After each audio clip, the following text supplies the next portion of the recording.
ಹಾಲುಮತದ ಆರಾಧ್ಯ ದೈವ ಶ್ರೀ ಗುರು ರೇವಣಸಿದ್ದೇಶ್ವರರನ್ನ ಮನದಲ್ಲಿ ಸ್ಮರಿಸಿಕೊಳ್ತಾ, ನಮ್ಮ ನಿಮ್ಮೆಲ್ಲರ ಕುಲದೈವ ಶ್ರೀ ಬೀರೇಶ್ವರರು ರಾಯಚೂರು ಜಿಲ್ಲೆಯ ಕಲಬುರಗಿ ವಿಭಾಗದ ನಮ್ಮ ನಿಮ್ಮೆಲ್ಲರ ಕುಲ ದೈವವೇ ಆದಂಥ ಸಿದ್ದರಾಮಾನಂದಪುರಿ ಸ್ವಾಮೀಜಿಯವರ ಪ್ರಭಾರವನ್ನು ವಹಿಸಿದಂಥ ಇಲ್ಲಿಯೂ ಕೂಡ ಶ್ರೀ ಬೀರದೇವರ ಪಾದ ಕಮಲಗಳಿಗೆ ಪಡಮಟ್ಟು ಕನಕಾಮೃತ ಕಾರ್ಯಕ್ರಮದ 2ನೇ ವರ್ಷದ 13ನೇ ದಿನದ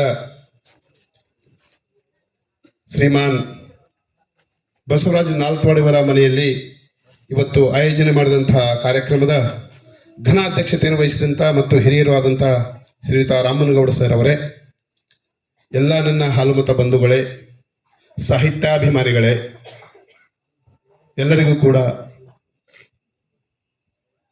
ಬೀರೇಶ್ವರಾಯ ನಮಃ ಶರಣಾರ್ಥಿಗಳು.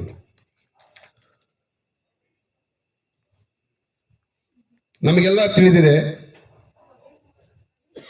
ಪ್ರಪಂಚದಲ್ಲಿ ಬಹಳಷ್ಟು ಜನರು ತಮ್ಮ ತಮ್ಮ ಪ್ರತಿಭೆಯನ್ನ ವಿವಿಧ ಚಟುವಟಿಕೆಗಳ ಮೂಲಕ, ಕಲೆಗಳ ಮೂಲಕ ತೋರಿಸೋದನ್ನು ನಾವೆಲ್ಲ ನೋಡಿದ್ದೇವೆ. ಅದರಲ್ಲೂ ಪ್ರಾಚೀನ ಕಾಲದಲ್ಲಿ, ಕ್ರಿಸ್ತಪೂರ್ವ ಕಾಲದಿಂದಲೂ ಕೂಡ ಬಹುಶಃ ನಮ್ಮ ಸಾಮಾಜಿಕ ವ್ಯವಸ್ಥೆ ಹೇಗಿತ್ತು ಅನ್ನೋದನ್ನು ಕೂಡ ನೀವುಗಳೆಲ್ಲರೂ ಕೂಡ ಇತಿಹಾಸದ ಪುಟಗಳಿಂದ ಅವಲೋಕನ ಮಾಡಿದ್ದೇವೆ. ದೇವರೇ ಸೃಷ್ಟಿ ಮಾಡಿದ್ದಾನೆ ಎನ್ನುವಂತಹ ಸಾಮಾಜಿಕ ವ್ಯವಸ್ಥೆಯಲ್ಲಿ ಬ್ರಾಹ್ಮಣ, ಕ್ಷತ್ರಿಯ, ವೈಶ್ಯ, ಶೂದ್ರ ಎನ್ನುವ 4 ಸಾಮಾಜಿಕ ವ್ಯವಸ್ಥೆಯಲ್ಲಿ ಕೇವಲ ಬ್ರಹ್ಮನಿಂದ ಜನಿತರಾಗಿದ್ದಾರೆ ಎಂದು ಭಾವಿಸಿದ ಬ್ರಹ್ಮಜರು ಬ್ರಾಹ್ಮಣರಿಗೆ ಮಾತ್ರ ಸಾಹಿತ್ಯವನ್ನ ಅಭ್ಯಾಸ ಮಾಡುವ, ವಿದ್ಯೆಯನ್ನ ಅರ್ಥಿಸುವ ವಿಶೇಷವಾದಂಥ ಅಂಶವನ್ನ ಆಗಿನ ಕಾಲದಲ್ಲಿ, ಕ್ರಿಸ್ತ ಪೂರ್ವ ಕಾಲ, ವೇದಗಳ ಉದಯ ಆಯ್ತಲ್ಲ, ಋಗ್ವೇದ, ಆ ಕಾಲದಿಂದಲೂ ಕೂಡ ಪ್ರಾರಂಭವಾಗಿರೋದನ್ನು ನೋಡ್ತೀವಿ. ಅಂದಿನಿಂದ ಇಂದಿನವರೆಗೂ ಕೂಡ ಕ್ಷತ್ರಿಯರು ಖಡ್ಗ ಹಿಡಿದು ರಾಜ್ಯವನ್ನ ಸಂರಕ್ಷಣೆ ಮಾಡಿದರೆ, ವೈಶ್ಯರು ತಮ್ಮ ಚಾಣಾಕ್ಷತನ ಬುದ್ಧಿಯಿಂದ ವ್ಯಾಪಾರವನ್ನು ಮಾಡಿದರೆ, ಮೇಲ್ಪಂಕ್ತಿಯ 3 ಜನರ ಸೇವೆಯನ್ನು ಮಾಡುವಂತಹ ಸ್ಥಾನ ಅಥವಾ ಯಾವುದಿತ್ತು ಅಂತ ಹೇಳಿದ್ರೆ ಅದು ಶೂದ್ರರು ಅಂತ. ನಾವೆಲ್ಲ ಏನು ಕೆಳಭಾಗದಲ್ಲಿ ಇದ್ದೀವಿ, ಆದಿವಾಸಿಗಳಿದ್ದೀವಿ, ಬುಡಕಟ್ಟು ಜನಾಂಗ ಇದ್ದೀವಿ, ನಾವೆಲ್ಲರೂ ಕೂಡ ಶೂದ್ರರು. ಅವರ ಸೇವೆಯನ್ನು ಮಾಡುವಂತಹ ಶೂದ್ರರು. ಆವಾಗಿನ ಕಾಲದಲ್ಲಿ ನಮಗೆಲ್ಲ ಗೊತ್ತಿತ್ತು ಯಾರು ವಿದ್ಯೆಯನ್ನು ಕಲಿಬೇಕು, ಅದರಲ್ಲಿ ವಿಶೇಷವಾಗಿ ಅತ್ಯಂತ ದೇವ ಭಾಷೆ ಅಂತ ಏನು ನಂಬಿದ್ರು, ದೇವನಾಗರಿ ಲಿಪಿ ಅಂತ ಏನು ನಂಬಿದ್ರು, ಆ ಭಾಷೆ ಸಂಸ್ಕೃತವನ್ನ ಅರ್ಥ ಮಾಡ್ಕೊಳ್ಳಿಕ್ಕೆ, ಕಲೀಲಿಕ್ಕೆ ಇಲ್ಲಿರುವಂತ 3 ಯಾರಿಗೂ ಕೂಡ ಸಾಧ್ಯ ಇರಲಿಲ್ಲ. ಅದು ಬ್ರಾಹ್ಮಣರಿಗೆ ಮಾತ್ರ ಸಾಧ್ಯ ಇತ್ತು. ಅವರು ಮಾತ್ರ ವಿದ್ಯೆಯನ್ನ ಕಲಿಸುವಂತವರಾಗಿದ್ರು. ಕ್ಷತ್ರಿಯರು ವಿದ್ಯೆಯನ್ನ ಕಲಿಯುವವರಾಗಿದ್ರು. ಇನ್ನುಳಿದಂತ 2 ಜಾತಿಯವರು ಮಾತ್ರ ಇದಕ್ಕೆ ವಿದ್ಯೆ ಕಲಿಯಲಿಕ್ಕೆ ಅವಕಾಶ ಇಲ್ಲ ಅನ್ನುವಂಥದ್ದನ್ನ ನೀವೆಲ್ಲ ಓದಿದ್ದೇವೆ. ಇದರ ಅಡಿಪಾಯದ ಮೇಲೆ ನಾವು ಇವತ್ತು ಚಿಂತನೆಯನ್ನ ಮಾಡಬೇಕಾಗಿದೆ. ನಮಗೆಲ್ಲ ಅನ್ನಿಸ್ತಿದೆ, ಪ್ರಪಂಚದಲ್ಲಿ ವೇದಗಳಿವೆ, ಉಪನಿಷತ್ತುಗಳಿವೆ, ಆಗಮಗಳಿವೆ, ಇವೆಲ್ಲವನ್ನು ಬರೆದಂಥವ್ರು ಯಾರು ಅಂತ ನಾವೇನಾದ್ರೂ ನಮ್ಮನ್ನು ಪ್ರಶ್ನೆ ಮಾಡಿದ್ರೆ ಲಿಪಿಕಾರರ ಉತ್ತರವೇ ನಮಗೆ ಸಿಗಲ್ಲ. ಪ್ರಪಂಚದ ಮಹಾಕಾವ್ಯಗಳು, ಭಾರತದ ಮಹಾಕಾವ್ಯಗಳು ಅಂತ ನಾವೇ ನೆನೆಸ್ಕೊಂಡಿದ್ದೇವೆ. ರಾಮಾಯಣ, ಮಹಾಭಾರತ ಇವುಗಳನ್ನು ಬರೆದಂಥವರು ಗಂಗಾ ಮತಸ್ಥ ವ್ಯಾಸ ಮಹರ್ಷಿಗಳು ಮಹಾಭಾರತವನ್ನು ಬರೀತಾರೆ. ಬೇಡ ಕುಲದ ವಾಲ್ಮೀಕಿಯವರು ರಾಮಾಯಣವನ್ನು ಬರೀತಾರೆ. ಇವು ಪ್ರಪಂಚದ ಮಹಾಕಾವ್ಯಗಳು. ಇವುಗಳ ಸಾಲಿನಲ್ಲಿ ಸೇರುವಂತವರು ಅತ್ಯಂತ ಹಾಲುಮತದ ಮಹಾಕವಿಗಳ ಪಟ್ಟಿಯಲ್ಲಿ ಒಬ್ಬರು ಕನಕದಾಸರು ಬರ್ತಾರೆ. ಅವರನ್ನೂ ಮೀರಿದಂತ ಇನ್ನೊಬ್ಬ ಶ್ರೇಷ್ಠ ಜ್ಞಾನಿ, ವಿಜ್ಞಾನಿ, ಕವಿರತ್ನ ಅಂದ್ಕೊಂಡಂತ ಕಾಳಿದಾಸ ಬರ್ತಾರೆ. ಕಾಳಿದಾಸರ ಪ್ರತಿಭೆಯನ್ನ ನಾವು ಅವಲೋಕಿಸಿಕೊಳ್ಳೋದು ಅತ್ಯಂತ ಮಹತ್ವ. ನಮ್ಮ ಸಮಾಜದ ಹಾಲುಮತದಲ್ಲಿ ಜನಿಸಿದಂತ ಕಾಳಿದಾಸನನ್ನು ಅರ್ಥ ಮಾಡಿಕೊಳ್ಳೋದು ಇದೆಯಲ್ಲ, ಅದೆಲ್ಲವೂ ಕೂಡ ನಮ್ಮ ಇವತ್ತಿನ ಸೌಭಾಗ್ಯ ಅಂತ ನಾವು ಭಾವಿಸ್ಕೋಬೇಕು. ತಮಗೆಲ್ಲ ಗೊತ್ತಿದೆ, ಸಂಕ್ಷಿಪ್ತವಾಗಿ ಮುಂದೆ ಹೋಗ್ತೀನಿ. ಕಾಳಿದಾಸನ ಪ್ರತಿಭೆಯನ್ನ ಕೇವಲ ನಮ್ಮ ಕನ್ನಡ ಭಾಷೆಯ ಕನ್ನಡಿಗರು ಮೆಚ್ಚಿಕೊಳ್ಳಿಲ್ಲ. ತೀನಂ ಶ್ರೀ ಅವರು, ಬಿ ಎಂ ಶ್ರೀಕಂಠಯ್ಯನವರು, ಎ ಆರ್ ಕೃಷ್ಣಶಾಸ್ತ್ರಿಯವರು ಕೂಡ ಇಷ್ಟೇ ಮೆಚ್ಚಲಿಲ್ಲ. ವಿದೇಶದ ಶೇಕ್ಸ್ಪಿಯರ್ ಮೆಚ್ಚಿದ್ದಾರೆ, ವಿಲಿಯಂ ಜೋನ್ಸ್ ಮೆಚ್ಚಿದ್ದಾರೆ, ಗ್ರೀಕ್ ದೇಶದ ಹೆಮಿಕ್ಲಪಸ್ ಮತ್ತು ವಿಲಿಯಂ ಶೇಕ್ಸ್ಪಿಯರ್ ಅನ್ನುವಂಥವರು ಕೂಡ ಇದನ್ನು ಮೆಚ್ಚಿಕೊಂಡಿದ್ದಾರೆ. ಅಂದ್ರೆ ಇದರ ಅರ್ಥ ಕಾಳಿದಾಸ ಬರೆದಂತ ಸಂಸ್ಕೃತದಲ್ಲಿ ಬರೆದಂತ ಏನೆಲ್ಲ 7 ಕೃತಿಗಳಿವೆ ಅವೆಲ್ಲವುಗಳಲ್ಲಿ ಅತ್ಯಂತ ಪ್ರಬುದ್ಧವಾದಂತ ಕೆಲವು ಕೃತಿಗಳಲ್ಲಿ ಒಂದು ಮೇಘ ಸಂದೇಶ ಅಂತ ಬರುತ್ತೆ, ಅದು ಖಂಡಕಾವ್ಯ. ಅದರ ಜೊತೆಗೆ ಮೊಟ್ಟ ಮೊದಲಿಗೆ ತನ್ನ ಚೊಚ್ಚಲು ಕಾವ್ಯವಾಗಿ ಬರೆದಂತ ಇನ್ನೊಂದು ಖಂಡಕಾವ್ಯ, ಅದು ಋತು ಸಂಹಾರ ಅಂತ ಬರುತ್ತೆ. ಇವೆರಡನ್ನು ಕೂಡ ಅತ್ಯಂತ ತನ್ನ ಸಣ್ಣ ವಯಸ್ಸಿನಲ್ಲಿ ಬರೆದಂತ ಕಾಳಿದಾಸ ಮುಂದಿನ ದಿನದಲ್ಲಿ ಅತ್ಯಂತ ಪ್ರಬುದ್ಧ ಮಾನವಾದ 2 ಮಹಾಕಾವ್ಯಗಳನ್ನು ಬರೀತಾನೆ. ಅದು ಒಂದು ರಘುವಂಶ ಅಂತ. ರಘುವಂಶ ಏನು ಅಂತ ಹೇಳಿದ್ರೆ, ರಾಮಾಯಣ ಕಾಲದ ರಾಮ, ಸೀತಾ, ಲಕ್ಷ್ಮಣ ಅವಾಗೇನ್ ನಡೀತೆಲ್ಲ ಸನ್ನಿವೇಶ, ಆ ತ್ರೇತಾಯುಗದಲ್ಲಿ ನಡೆದಂತ ಘಟನೆಗಳನ್ನ ಎಳೆ ಎಳೆಯಾಗಿ ಬಿಚ್ಚಿಟ್ಟಂತ ಮಹಾಕಾವ್ಯ ಆಗಿ ಅದು ರೂಪುಗೊಂಡ್ರೆ ಸಂಸ್ಕೃತದಲ್ಲಿ. ಎರಡನೇದು ಇನ್ನೊಂದು ಏನು ಅಂತ ಹೇಳಿದ್ರೆ ಕುಮಾರ ಸಂಭವ. ಕುಮಾರ ಸಂಭವ ಅನ್ನುವಂತ ಏನು ಮಹಾಕಾವ್ಯ ಇದೆ, ಆ ಮಹಾಕಾವ್ಯ ಶಿವ ಪಾರ್ವತಿಯರ ಸಮ್ಮಿಲನ, ಅವರಿಗೆ ಸಂಬಂಧಪಟ್ಟಂತ ಲೋಲಾಯಮಾನವನ್ನ, ಲಾಲಸೆಯನ್ನ, ಭೋಗ ಲಾಲಸೆಯನ್ನ ಅದರಲ್ಲಿ ಬಹಳ ಎಳೆಯಾಗಿ ಬೆಳೆಸೋದ್ರ ಮೂಲಕ ಭಕ್ತಿ ಪರಮಾಕಾಷ್ಠೆಯನ್ನ ಅದರಲ್ಲಿ ತೋರಿಸ್ತಾನೆ ಮಹಾಕವಿ ಕಾಳಿದಾಸ. ಇವುಕರ ಮೀರಿದಾಗಿ ಇನ್ನೂ 3 ಅತ್ಯಂತ ಪ್ರಮುಖವಾದ ಸಾಹಿತ್ಯ ಪ್ರಕಾರಗಳಂದ್ರೆ ನಮಗೆಲ್ಲ ಗೊತ್ತಿದೆ. ಏನೇನು ಅಂತ ಹೇಳಿದ್ರೆ ಅದರಲ್ಲಿ ಚಂಪು ಕಾವ್ಯ ಬರಬಹುದು, ಅದರಲ್ಲಿ ಕಾವ್ಯ ರೂಪಗಳು, ಕಾವ್ಯದ ಪ್ರಕಾರಗಳು ಅಂತ ಹೇಳಿದಾಗ ಅದರಲ್ಲಿ ನಾವು ವಚನಗಳನ್ನ ಕಾಣ್ತೇವೆ, ಅದರಲ್ಲಿ ನಾವು ಸಂಬಂಧಪಟ್ಟಂತೆ ಕವನಗಳನ್ನು ಕಾಣ್ತೇವೆ, ಕಥೆಗಳನ್ನು ಕಾಣ್ತೇವೆ, ಕಾವ್ಯಗಳನ್ನು, ಇವೆಲ್ಲವನ್ನು ಕೂಡ ಒಂದೊಂದಾಗಿ ಕಾಣ್ತೇವೆ. ಅದರ ಖಂಡಕಾವ್ಯವನ್ನು ಕೂಡ ಖಂಡಕಾವ್ಯವನ್ನ ಹೇಳಿದಂತೆ 2 ಬರೆದಿದ್ದಾರೆ, ಮಹಾಕಾವ್ಯಗಳನ್ನ 2 ಬರೆದಿದ್ದಾರೆ. ಯಾಕಿದ್ರೆ ಉದಾಹರಣೆ ಕೊಡ್ತೀನಿ ಅಂತ ಹೇಳಿದ್ರೆ, ಮಹಾಭಾರತ ರಾಮಾಯಣ ಬರೆದಂತ ಮಹಾಕಾವ್ಯಗಳ ಪಟ್ಟಿಯಲ್ಲಿ ಇವೆರಡೂ ಕೂಡ ಕೃತಿಗಳು ಸೇರ್ತವೆ. ಒಂದು ಕುಮಾರ ಸಂಭವ, ಇನ್ನೊಂದು ಕೃತಿ ಯಾವುದಂತ ರಘುವಂಶ. ಇವೆರಡನ್ನು ಕೂಡ ಮೂಲಾಧಾರ ಇದೆ. ಇವೆರಡೂ ಸೇರ್ಕೊಂಡ್ರೆ ಮುಂದೆ ಬರುವಂತ 3 ನಾಟಕಗಳು. ಮೊದಲನೇ ನಾಟಕ ಏನು ಅಂತ ಹೇಳಿದ್ರೆ, ಅತ್ಯಂತ ಭೋಗ ಲಾಲಸೆಯನ್ನ ಉಳ್ಳಂತ, ಪ್ರಪಂಚದಲ್ಲಿ ಸಂಸಾರದಲ್ಲಿ ಗಂಡ ಹೆಂಡತಿ ಸಂಸಾರ ಹೇಗಿರ್ಬೇಕು ಅನ್ನುವಂಥದ್ದನ್ನ ಎಳೆಯಾಗಿ ವಿವರವಾಗಿ ಬಿಚ್ಚಿಟ್ಟಂತ ಯಾವುದು ಅಂತ ಹೇಳಿದ್ರೆ ಅದು ಮಾಳವಿಕ ಅಗ್ನಿಮಿತ್ರ ಅಂತ. ಅದ್ರ ಕತೆ ಬೇರೆ ಇದೆ. ಮಾಳವಿಕ ಮತ್ತು ಅಗ್ನಿಮಿತ್ರ ಇಬ್ರು ಸೇರ್ಕೊಂಡು ಹೇಗೆ ತಮ್ಮ ಭೋಗ ಲಾಲಸೆಯನ್ನು ಮಾಡ್ತಾರೆ ಅನ್ನೋದನ್ನ ವಿವರವಾಗಿ ಬರೆದಿದ್ದಾರೆ. ಅದು ಒಂದು ನಾಟಕ ಬರುತ್ತೆ. ಅದಾದ ನಂತರ ಬರ್ತಕ್ಕಂಥ 2ನೇ ನಾಟಕ ವಿಕ್ರಮೋರ್ವಶಿ ಅಂತ. ವಿಕ್ರಮ ಊರ್ವಶಿ, ಯಾರು ತನಗೆ ರಾಜಾಶ್ರಯವನ್ನು ನೀಡಿದ್ರು ಚಂದ್ರಗುಪ್ತ ವಿಕ್ರಮಾದಿತ್ಯ, ಅವನನ್ನು ಓಲೈಸುವ ಸಲುವಾಗಿ ಹೇಗೆ ಪಂಪ ಹರಿಕೇಸರಿನ ಓಲೈಸಿದ, ಹೇಗೆ ಬೇರೆ ಬೇರೆಯವರನ್ನ ಓಲೈಸಿದ ರಾಜಾಶ್ರಯ ನೀಡಿದವರಿಗೆ, ಹಾಗೆ ರಾಜಾಶ್ರಯವನ್ನು ನೀಡಿದಂತಹ ವಿಕ್ರಮಾರ್ಯ ಅಥವಾ ವಿಕ್ರಮಾದಿತ್ಯ ಅಥವಾ ಭೋಜರಾಜ ಅಂತ ನಾವೇನು ಕರಿತೀವಿ, ಅವರನ್ನ ಓಲೈಸುವ ಸಲುವಾಗಿ ಬರೆದಂತ ಒಂದು ನಾಟಕ ಯಾವುದು ಅಂತ ಹೇಳಿದ್ರೆ ಅದು ವಿಕ್ರಮ ಊರ್ವಶಿ, ವಿಕ್ರಮೋರ್ವಶೀಯ ಅಂತ ಕರೀತಾರೆ. ವಿಕ್ರಮನನ್ನಾಗಿ ರಾಜನನ್ನ ಮಾಡಿ ಅವರ ರಾಣಿ ಊರ್ವಶಿಯನ್ನ, ಅಂದ್ರೆ ದೇವಲೋಕದ ಊರ್ವಶಿಯನ್ನೇ ತನ್ನ ರಾಣಿಯನ್ನಾಗಿ ನೇಮಿಸಿಕೊಂಡು ಅಭಿನಂದಿಸಿ ಏನ್ ಮಾಡ್ತಾನೆ ಅಂತ ಹೇಳಿದ್ರೆ ಕಾಳಿದಾಸ ಅತ್ಯಂತ ಅದ್ಭುತವಾದಂತ 2ನೇ ನಾಟಕವನ್ನು ಬರೀತಾನೆ.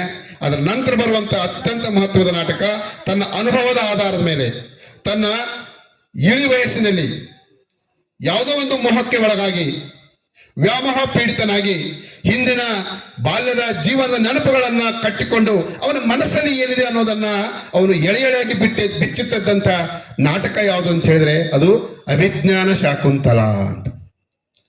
ಬಹಳಷ್ಟು ಚೆನ್ನಾಗಿದೆ ಅದರ ಹೆಡಿಂಗು. ಅದನ್ನೇ ವಿಮರ್ಶೆ ಮಾಡದೆ ಒಂದು ದೊಡ್ಡ ಸಮಯ ಆಗ್ತದೆ.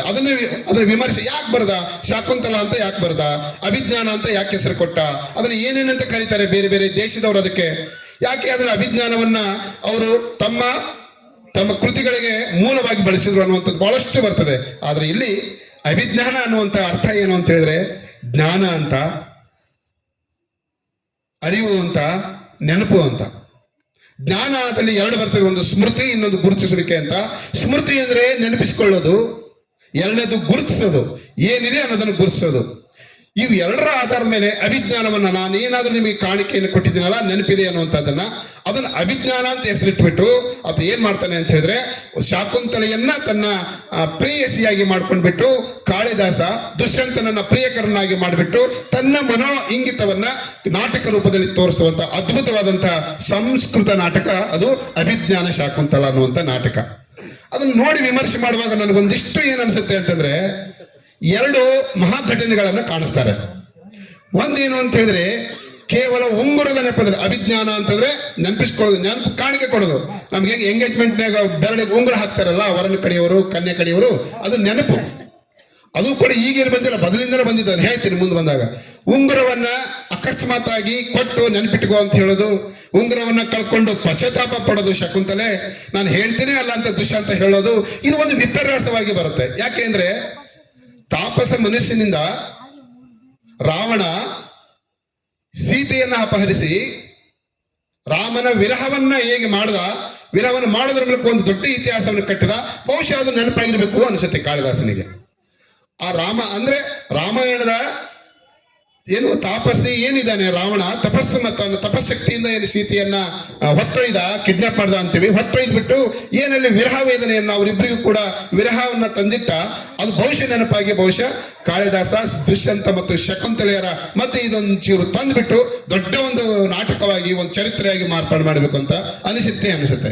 ಇದಿಷ್ಟು ನಾವು ಏನ್ ಮಾಡಿ ಬೇಸಿಕ್ ಆಗಿ ತಗೊಂಡು ಮುಂದಿನದಲ್ಲಿ ನಾವು ಪ್ರಾರಂಭ ಮಾಡೋಣ. ಕಾಳಿದಾಸನ ಬಗ್ಗೆ ನಾವು ಮಾತಾಡಬೇಕಾದ್ರೆ ಇದು ಕಾಳಿದಾಸನಿಗೆ ಸಂಬಂಧಪಟ್ಟಂತವು.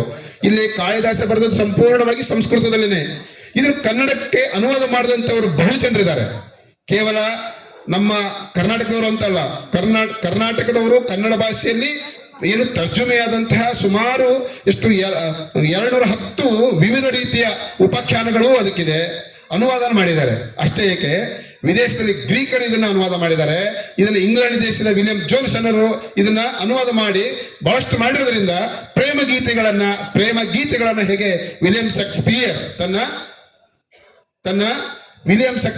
ತನ್ನ ನಾಟಕದಲ್ಲಿ ಏನ ಜೂಲಿಯಸ್ ಸೀಸರ್ ಅನ್ನೋದನ್ನು ತಂದ, ಸತಿಪತಿಯರನ್ನು ತಂದ, ಹಾಗೆ ಕನ್ನಡದಲ್ಲಿ ಈತ ದುಷ್ಯಂತ ಶಕುಂತಲೆಯನ್ನು ತಂದಿರೋದ್ರಿಂದ ಈತನಿಗೆ ಅದ್ಭುತವಾದಂತಹ ಪ್ರೇಮ, ವಿರಹ, ಪ್ರಣಯಕ್ಕೆ ಸಂಬಂಧಪಟ್ಟಂತ ಒಂದಿಷ್ಟು ಅಂಶಗಳನ್ನು ಜೋಡಿಸಿಟ್ಟಿರೋದ್ರಿಂದ ತಮಗೆಲ್ಲ ಗೊತ್ತಿದೆ. ವಿಲಿಯಂ ಜೋನ್ಸ್ನೇ ಹೇಳಿರುವಂತೆ ಕಾಳಿದಾಸ ಭಾರತದ ಶೇಕ್ಸ್ಪಿಯರ್ ಅಂತ. ಭಾರತ ಶೇಕ್ಸ್ಪಿಯರ್ ಯಾರು ಅಂತ ಹೇಳಿದ್ರೆ ಕವಿರತ್ನ ಕಾಳಿದಾಸ, ಕವಿ ಕುಲ ಗುರು ಕಾಳಿದಾಸ. ಇವನನ್ನ ನಾವು ಇವತ್ತು ಅವನ ಜೀವನ ಹೇಗಿತ್ತು ಅನ್ನೋದನ್ನ, ಬಾಲ್ಯ ಜೀವನ ನೆನಪಿಕೊಳ್ಳೋದು ಒಂದು 5 ನಿಮಿಷದಲ್ಲಿ ಅವನ ಬಗ್ಗೆ ನಾನು ಮಾತಾಡ್ಬೇಕು ಅನ್ಸುತ್ತೆ. ಬಹುಶಃ ತಮಗೆಲ್ಲ ಗೊತ್ತಿದೆ, ಇತಿಹಾಸದಲ್ಲಿ ಎಲ್ಲವೂ ನಮಗೆ ಸಿಗಲ್ಲ. ಯಾವ ವರ್ಷದಲ್ಲಿ ಹುಟ್ಟಿದ ಅಂತ ನಮ್ಗೆ ಕೆಲವೊಂದು ಸಿಗ್ತವೆ, ಕೆಲವೊಂದು ಸಿಗೋದಿಲ್ಲ. ಅದೇ ಪಟ್ಟಿಗೆ ಸೇರಿದಂತವ್ರು ಕಾಳಿದಾಸರು. ಯಾವ ಊರಲ್ಲಿ ಹುಟ್ಟಿದ್ರು ಅಂತ ಇಲ್ಲಿವರೆಗೂ ಕೂಡ ಇತಿಹಾಸನೇ ಇಲ್ಲ. ಯಾವ ಶತಮಾನದಲ್ಲಿ ಹುಟ್ಟಿದ್ರು ಅಂತ ಬಂದ್ರೆ ವಿಕ್ರಮಾರ್ಯ ಅನ್ನುವಂಥ ಪದ ಬರೋದ್ರಿಂದ, ನವರತ್ನಗಳು ಕವಿಗಳಲ್ಲಿ ಇದ್ರು ಅಂತ ನಮಗೆ ಉಲ್ಲೇಖ ಬರೋದ್ರಿಂದ ಬಹುಶಃ ಅವರು 3ನೇ ಶತಮಾನದಲ್ಲಿ ಅಂದ್ರೆ ಚಂದ್ರಗುಪ್ತ ವಿಕ್ರಮಾದಿತ್ಯ ಏನ್ ಬರ್ತಾನೆ, ಸಮುದ್ರಗುಪ್ತರ ಕಾಲದಲ್ಲಿ ಸುವರ್ಣಯುಗ ಅಂತ ಏನಿತ್ತಲ್ಲ ಆ ಕಾಲದಲ್ಲಿ ಗುಪ್ತರ ಕಾಲದಲ್ಲಿ ಇವರು ಬರ್ತಾರೆ. ಯಾಕಂದ್ರೆ ಉಜ್ಜಯಿನಿಯನ್ನ ಕಾಳಿದಾಸ ಪದೇ ಪ್ರಸ್ತಾಪ ಮಾಡ್ತಾನೆ. ಮಧ್ಯಪ್ರದೇಶದ ಉಜ್ಜಯಿನಿಯನ್ನ ಪದೇ ತನ್ನ ಕಾವ್ಯಗಳಲ್ಲಿ, ನಾಟಕಗಳಲ್ಲಿ ಪ್ರಸ್ತಾಪ ಮಾಡೋದ್ರಿಂದ ಬಹುಶಃ ಕಾಳಿದಾಸ ಉಜ್ಜಯಿನಿಯ ಸುತ್ತಮುತ್ತ ಜನಿಸಿದ ಅಂತ ಅನಿಸುತ್ತೆ. ಇದು ಎಲ್ಲಿಯೂ ಕೂಡ ಉಲ್ಲೇಖ ಸಿಗೋದಿಲ್ಲ. ತಂದೆ ತಾಯಿ ಯಾರು ಅಂತ ಇಲ್ಲಿವರೆಗೂ ಕೂಡ ಗೊತ್ತಿದ್ದಿಲ್ಲ. ನಮ್ಮ ಅದೃಷ್ಟ ಏನು ಅಂತ ಹೇಳಿದ್ರೆ ವೇದಿಕೆ ಮೇಲಿದ್ದಂತಹ ತಿಂತಿನಿ ಬ್ರಿಡ್ಜ್ನ ಕನಕ ಗುರುಪೀಠದ ಒಂದು ಶ್ರೇಯಸ್ಸಿನಿಂದಾಗಿ ಇಂತಹ ಮಹಾನ್ ಸಾಧಕರು, ಹಾಲಮತದ ಮಹಾನ್ ಸಾಧಕರು, ಅದರಲ್ಲಿ ಸಂಗೊಳ್ಳಿ ರಾಯಣ್ಣ ಇರ್ಬೋದು, ಅಹಲ್ಯಬಾಯಿ ಹೋಳ್ಕರ್ ಇರ್ಬೋದು, ಇಟ್ಟಿಗೆ ಭೀಮಾಂಬಿಕೆ ಇರ್ಬೋದು, ಸಜ್ಜನಗೌಡ ಶರಣಮ್ಮ ಇರ್ಬೋದು, ಹೀಗೆ ಕಾಳಿದಾಸ ಇರ್ಬೋದು, ಇಂಥವರನ್ನ ಸಂಗೊಳ್ಳಿ ರಾಯಣ್ಣ ಇರ್ಬೋದು, ಇವರೆಲ್ಲರನ್ನ ಸುಮಾರು 10 ಸಾಧಕರ ಪಟ್ಟಿಯನ್ನ ಮಾಡಿಬಿಟ್ಟು ಮಲ್ಲಿಕಾ ಗಂಟೆ ಅನ್ನೋರ ಹೆಸರು ಕೇಳಿದ್ರಿ ನೀವು. ನಮ್ಮವರಾದಂತಹ ಮಲ್ಲಿಕಾ ಗಂಟೆ ಅವರು ಹಂಪಿ ವಿಶ್ವವಿದ್ಯಾಲಯದಲ್ಲಿದ್ರು. ಅವರು ಅಜ್ಜರಿಗೆ, ಸಿದ್ದರಾಮಾನಂದ ಸ್ವಾಮೀಜಿಗಳಿಗೆ ಅವರು ರಿಕ್ವೆಸ್ಟ್ ಮಾಡಿಬಿಟ್ಟು ಸಾಧಕರು ತೋರಿಸ್ಬೇಕು, ಸತ್ಯ ತೋರಿಸ್ಬೇಕು ಅನ್ನುವಂಥ ನಿಟ್ಟಿನಲ್ಲಿ ಇಂತಹ ಮಾಲಿಕೆಗಳನ್ನ ತಂದಿದ್ದಾರೆ. ಕವಿರತ್ನ ಕಾಳಿದಾಸ ಮಾಲಿಕೆ ಇದು ಪ್ರಕಟ ಆಗಿದ್ದಲ್ಲಿದ್ದ ಅಂತಂದ್ರೆ ಹಾಲುಮತ ಕನಕ ಗುರುಪೀಠ, ಸಿದ್ದರಾಮಪುರಿ ಸ್ವಾಮೀಜಿಯವರ ಅಮೃತಾಸನ ಬಿಡುಗಡೆ ಆದಂತ ಇದು 10 ಇವೆ. ಇವುಗಳನ್ನ ನಾನು ಮುದ್ದಾವಾಗಿ ತಂದಿದ್ದೀನಿ. ತಂದು ಇವುಗಳ ಪರಿಚಯ ಮಾಡಬೇಕಾಗಿದೆ ನಮಗೆ. ಆದ್ರಿಂದ ಮಠಮಾನ್ಯಗಳು ನಮ್ಮವರ ಪ್ರತಿಭೆಯನ್ನ, ನಮ್ಮವರ ಸಾಹಿತ್ಯ ಕೃತಿಗಳನ್ನ ಬೇರೆ ಭಾಷೆಯಲ್ಲಿ ಬರೆದ್ರು ಕೂಡ ನಮ್ಮವರು ಕನ್ನಡ ಭಾಷೆಗೆ ತರ್ಜುಮೆ ಮಾಡುವಂತ ದೊಡ್ಡ ಸಾಹಸವನ್ನ, ದೊಡ್ಡ ಆಕಾಂಕ್ಷೆಯನ್ನು ಇಟ್ಟುಕೊಂಡು ಮಾಡಿದಂತ ಮಠಕ್ಕೆ ನಾವೆಲ್ಲ ಹಾಲು ಮತದವರು ಅವರಿಗೆ ಚರಣ ಆಗಿರ್ಬೇಕು ಅಂತ ಹೇಳಿ ನಾವು ಅವ್ರಿಗೆ ಬೇಡ್ಕೊಳ್ತೇನೆ. ಯಾಕೆ ಮಲ್ಲಿಕಾ ಗಂಟೆಯವ್ರ ಮಾತು ಹೇಳಿದೆ ಅಂದ್ರೆ, ಮಲ್ಲಿಕಾ ಎಲ್ಲಿಯೂ ಕೂಡ ನನಗೆ ಕಾಳಿದಾಸರ ಪೂರ್ಣ ಅವ್ರ ಕೃತಿಗಳು ಸಿಗುತ್ತೆ ಸಾಕಷ್ಟಾಗಿ, ಎಲ್ಲಿದ್ರು ಅಂತ ಸಿಗ್ತದೆ. ಆದ್ರೆ ಅವರ ಇತಿಹಾಸ ಸಿಗಬೇಕು ಅಂದ್ರೆ ಕಷ್ಟ ಆಗುತ್ತೆ. ಸೃಷ್ಟಿ ಮಾಡಿ ಅವರೊಂದಿಷ್ಟು ಇತಿಹಾಸದಲ್ಲಿ ತೆಗೆದು ಬರೆದಿದ್ದಾರೆ. ಏನ್ ಬರೆದಿದ್ದಾರೆ ಅಂತಂದ್ರೆ, ಊರು ಬರೆದಿಲ್ಲ ಮಲ್ಲಿಕಾ ಗಂಟಿ ಮೇಡಮ್ ಅವರು, ಇದನ್ನ ಬರೆಸಿದ್ದಾರೆ, ಸಂಪಾದನೆ ಮಾಡಿದ್ದಾರೆ. ಬರೆದವರು ಯಾರು ಅಂದ್ರೆ ಹಳೆಮನೆ ರಾಜಶೇಖರ್ ಅಂತ, ಅವರಿಂದ ಬರೆಸಿದ್ದಾರೆ, ಇವರು ಸಂಪಾದನೆ ಮಾಡಿದ್ದಾರೆ ಮೇಡಮ್ ಅವರು. ಇದು ಕಾಳಿದಾಸ ಉಜ್ಜಯಿನಿ ಸುತ್ತಮುತ್ತ ಹುಟ್ಟಿದಾನೆ ಅಂತ ಒಂದು ನಮ್ಗೆ ಅಂಬೋಣ, ನಮ್ಮ ಅನಿಸಿಕೆ. ಇವ್ರ ಅಪ್ಪ ಅಮ್ಮ ಯಾರು ಅನ್ನೋದನ್ನ ಅವರು ತಮ್ಮ ಪುಸ್ತಕದಲ್ಲಿ ಹೇಳಿದ್ದಾರೆ, ಸಂಪಾದನೆಯಲ್ಲಿ ಹೇಳಿಸಿದ್ದಾರೆ. ತಂದೆ ಸಿದ್ದಪ್ಪ, ತಾಯಿ ಸಿದ್ದಮ್ಮ ಅಂತ. ಇವರು ಕುರುಬ ಕುಲದಲ್ಲಿ ಹುಟ್ಟಿದಂಥವರು, ಗುಡ್ಡಗಾಡು ಪ್ರದೇಶದಲ್ಲಿ ಇರೋರು, ಕುರಿಗಳನ್ನೇ ಕಾಯ್ದು ಜೀವನ ಮಾಡುವಂಥವ್ರು. ಅವರಿಗೊಬ್ಬ ಮಗ ಹುಟ್ಟುತ್ತಾನೆ. ಯಾರು ಅಂತ ಹೇಳಿದ್ರೆ ಅವನು ಅದೇ ಒಂದು ನಾಡಿನಲ್ಲಿ ಬೀರ ದೇವರ ಗುಡಿ ಇರುತ್ತೆ, ಅಲ್ಲಿ ಕಾಳಿಕಾ ದೇವಿ ಗುಡಿ ಇರೋದ್ರಿಂದ ಇವನಿಗೆ ಒಂದು ಮಗು ಹುಟ್ಟುತ್ತೆ. ಕಾಳಿದಾಸ ಅಂತ ಮೊದಲು ಪ್ರಸ್ತಾಪಿಸಲಿಲ್ಲ ಅವರು. ಯಾಕೆ ಇವ್ರು ಹಿಂಗ್ ಬರೀತಿದ್ದಾರೆ? ವೈದಿಕ ಧರ್ಮದವರು, ಹಿಂದಿನ ಕಾಲದವರು. ವಿದ್ಯೆ ಯಾರು ಕಲಿಬೇಕು, ಯಾರು ಕಲಿಬಾರ್ದು, ಎಲ್ಲರೂ ಕೂಡ ಅದು ಏನು ನಮ್ಮಪ್ಪನ ಆಸ್ತಿ ಆಗಿಬಿಟ್ಟಿದೆ, ಅದೆಲ್ಲ ಉಳ್ಳವರೇ ವಿದ್ಯೆ ಕಲಿಬೇಕು ಸಂಸ್ಕೃತ ಅಂತ ಅನ್ನೋದನ್ನ ಹೆಕ್ಕಿ ತೆಗೆದು ಸತ್ಯಾಂಶ ಹೊರಗಿಟ್ಟಿದ್ದಾರೆ. ಒಬ್ಬ ದೇವಿ ಕಾಳಿಕಾ ದೇವಿಯ ಆಶೀರ್ವಾದದಿಂದ ಓಂ ಅಂತ ಬರೆದ ತಕ್ಷಣ ಅದು ಹೇಗೆ ಇವರು ಅಷ್ಟು ದೊಡ್ಡ ಪ್ರತಿಭಾವಂತರಾಗ್ತಾರೆ, ಸಂಸ್ಕೃತದನ್ನ ಎಳೆಯಾಗಿ ಗಳಗಳಿಂದ ಬಿಡಿಸ್ತಾರೆ ಅನ್ನುವಂಥದ್ದನ್ನ ಅವರು ಬಹಳಷ್ಟು ಅನ್ನಗಳದ್ಬಿಟ್ಟು ಸತತ ಪರಿಶ್ರಮ ಪಟ್ಟಿದ್ದಾರೆ. ಹೇಗೆ ಪರಿಶ್ರಮ ಪಟ್ಟಿದ್ದಾರೆ, ಹೇಗೆ ಮಾಡ್ತಿದ್ದಾರೆ ಅನ್ನುವಂಥದ್ದನ್ನ ಅವರು ತಮ್ಮ ಪುಸ್ತಕದಲ್ಲಿ ಹೇಳಿದ್ದಾರೆ. ಹೇಳುವಾಗ ಅವರು ಹಿಂದಿನ ಕಾಲದಲ್ಲಿ ಹೇಗಿತ್ತು ಅನ್ನೋದನ್ನ ನಾನು ಒಂದು ಮಾತು ಹೇಳ್ತೇನೆ. ಇದಕ್ಕೆ ಆಧಾರ ಗ್ರಂಥಗಳು 3 ತಗೊಂಡಿದ್ದೇನೆ. ಒಂದು ಮಹಾಕವಿ ಕಾಳಿದಾಸ ಅನ್ನುವಂಥ ಪುಸ್ತಕ ಹೊನ್ನಪ್ಪ ಭಾಗವತರು ಬರೆದಿದ್ದರು. ಅವರು ಆಗಿನ ಕಾಲದಲ್ಲಿ ಏನ್ ಹೇಳ್ತಿದ್ದಾರೆ ಅನ್ನೋದನ್ನ ನಾವೊಂದು ಸಣ್ಣ ವಿಡಿಯೋ ಕ್ಲಿಪ್ ರೂಪದಲ್ಲಿ ನಾನು ಮುಂದೆ ಪ್ರಸ್ತುತಪಡಿಸಲಿಕ್ಕೆ ಪ್ರಯತ್ನ ಮಾಡ್ತೇನೆ. ನನ್ನ ಬಾಯಿಂದ ಬೇಡ, ಆ ವಿಡಿಯೋ ಮೂಲಕ ತಾವೆಲ್ಲರೂ ಕೂಡ ಅದನ್ನು ಕೇಳಿದ್ರೆ ಸರಿ ಇರುತ್ತೆ ಅನ್ನುವಂತ ಒಂದು ಮಾತನ್ನ ನಾನು ಈ ಸಂದರ್ಭದಲ್ಲಿ ಹೇಳಿಕ್ಕೆ ಬಯಸ್ತೇನೆ. ನೋಡಿ, ಆಗಿನ ಕಾಲದಲ್ಲಿ ಹೇಗಿತ್ತು ನಮ್ಮ ಪರಿಸ್ಥಿತಿ, ಶೂದ್ರರ ಪರಿಸ್ಥಿತಿ ಹೇಗಿತ್ತು ಅನ್ನುವಂಥದ್ದನ್ನ ತಮ್ಮ ಮುಂದೆ ಹೇಳಿಕ್ಕೆ ಬಯಸ್ತೇನೆ ವಿಡಿಯೋ ಮೂಲಕ. ದಯವಿಟ್ಟು ಸೂಕ್ಷ್ಮವಾಗಿ ಅವರು ಮಾತಾಡುವ ಪದಗಳನ್ನು ಆಲಿಸಿ. ಇದುವರೆಗೂ ನೀವು ವೇದಗಳಲ್ಲೂ ವೇದಾಂಗಗಳಾದ ಮುಖ್ಯ ಶಾಸ್ತ್ರಗಳಲ್ಲೂ ಪ್ರವೀಣರಾದ, ಇನ್ನು ನಿಮಗೆ ಸಮಸ್ತ ಜೀವರಾಶಿಗಳ ಏಕಮಾತ್ರ ಧ್ಯೇಯವಾದ ಮುಕ್ತಿಯನ್ನು, ಅದರ ಸಾಧನವಾಗಿರುವ ಬ್ರಹ್ಮವಿದ್ಯೆಯನ್ನು ತಿಳಿಸುತ್ತೇನೆ. ಈ ವಿದ್ಯೆ ಸಮಸ್ತರಿಗೂ ಸುಲಭ ಸಾಧ್ಯವಲ್ಲ. ಕೆಲವರಿಗಂತೂ ಈ ವಿದ್ಯೆಗೆ ಪ್ರವೇಶವೇ ಇಲ್ಲ. ಉದಾಹರಣೆಗೆ ನಟವಿಟ ಗಾಯಕ ಗಣಿಕಾದಿಗಳಿಗೆ ಈ ವಿದ್ಯೆಯನ್ನು ಉಪದೇಶಿಸಲೇಬಾರದೆಂಬ ನಿಯಮವಿದೆ. ಸಮಸ್ತ ಜೀವರಾಶಿಗಳ ಏಕಮಾತ್ರ ಧ್ಯೇಯ ಮುಕ್ತಿಯೇ ಆಗಿರುವಲ್ಲಿ ಕೇವಲ ವೃತ್ತಿ ಮಾತ್ರದಿಂದಲೋ ಅಥವಾ ಸನ್ನಿವೇಶ ವಾತಾವರಣಗಳ ದೋಷದಿಂದಲೋ ನಟವಿಟ ಗಾಯಕರೆಂದು ಕರೆಯಲ್ಪಡುವ ಬಡಪಾಯಿಗಳಿಗೆ ಬ್ರಹ್ಮವಿದ್ಯೆಯನ್ನು ಕಲಿಯುವುದಕ್ಕೇ ಅಧಿಕಾರವಿಲ್ಲವೆಂದರೆ ಯಾವ ನ್ಯಾಯ? ಕರ್ಣ, ನೀನಿಲ್ಲಿ ಕೂತಿರುವುದು ಅಧ್ಯಯನಕ್ಕೆ, ಶಾಸ್ತ್ರಕಾರರ ಅಭಿಮತಗಳ ನ್ಯಾಯಾನ್ಯಾಯಗಳ ತೀರ್ಪಿಗಲ್ಲ. ಗುರುಗಳ ಅಪ್ಪಣೆಯಾದರೆ ನನ್ನ ಮನಸ್ಸಿಗೆ ಹೊಳೆದ ಪರಿಹಾರವನ್ನು ನಾನೇ ಹೇಳಬಲ್ಲೆ. ಓಹೋ, ಅದನ್ನು ನೀನೇ ಬಲ್ಲೆಯೋ? ಆಗಲೇ ನಿನ್ನ ವ್ಯಾಖ್ಯಾನ. ಮೋಕ್ಷ ಸಾಧನೆಗೆ ಪೂರ್ವ ಜೀವನು ನಾನಾ ಜನ್ಮಗಳನ್ನು ತಳೆಯಬೇಕಾಗುವುದು, ರಾಗಾದಿಗಳಲ್ಲಿ ಪರಿಪೂರ್ಣ ಮಗ್ನನಾಗಬೇಕಾಗುವುದು. ಅವುಗಳು ಅತಿಯಾದಾಗ ಅವುಗಳಲ್ಲಿ ಉಂಟಾಗುವ ತಿರಸ್ಕಾರ ಭಾವವೇ ವಿರಕ್ತಿ. ವಿರಕ್ತಿಯ ಜನ್ಮವೇ ಮೋಕ್ಷದ ಕುರುಹು. ನಟವಿಟ ಗಾಯಕರು ರಾಗಾದಿಗಳಲ್ಲಿ ಅಪೂರ್ಣ ಅನುಭವಿಗಳಾಗಿ ಅವುಗಳಲ್ಲಿ ಇನ್ನೂ ಹಿತವನ್ನೇ ಕಾಣುತ್ತಿರುವುದರಿಂದ ವೈರಾಗ್ಯವು ಪ್ರಕೃತ ಜನ್ಮದಲ್ಲಿ ಅವರಿಗೆ ಹತ್ತುವಂತಿಲ್ಲ. ವೈರಾಗ್ಯ ಭಾವ ತಳೆಯಲಾರದ ಅವರಿಗೆ ಈ ಜನ್ಮದಲ್ಲಿ ಉಪದೇಶಿಸಿದ ಬ್ರಹ್ಮವಿದ್ಯೆ ಬೂದಿಯಲ್ಲಿ ಹೋಮ ಮಾಡಿದಂತೆ. ಆದ್ದರಿಂದ ನಟವಿಟ ಗಾಯಕರಲ್ಲಿ ಬ್ರಹ್ಮಜಿಜ್ಞಾಸೆಯನ್ನು ಮಾಡಬಾರದೆಂದು ಶಾಸ್ತ್ರಕಾರರ ಅಭಿಪ್ರಾಯವಿರಬೇಕು. ಸರಿಯೇ ಗುರುಗಳೇ? ಸರಿಯಾದ ಅಭಿಪ್ರಾಯ, ಸಮಾಧಾನ ಸೂಕ್ತವಾಗಿದೆ. ಮತ್ತೆ ಅದು ಬಿಟ್ಟು ಕುರುಬರನ್ನು ಹಿಂಬಾಲಿಸುವ ಕುರಿಗಳಂತೆ ಗುರುಗಳ ವಾಕ್ಯವನ್ನು ಪರಿಪಾಲಿಸಿದರೆ ನಮ್ಮ ಸಂಶಯ ಪರಿಹಾರವಾಗುತ್ತದೆಯೇ? ಗುರುವನ್ನು ಕುರುಬರಿಗೆ ಹೋಲಿಸ್ತೀನೋ? ನಾನು ಕುರುಬರೇನೋ? ಏಕೆ ಗುರುದೇವ?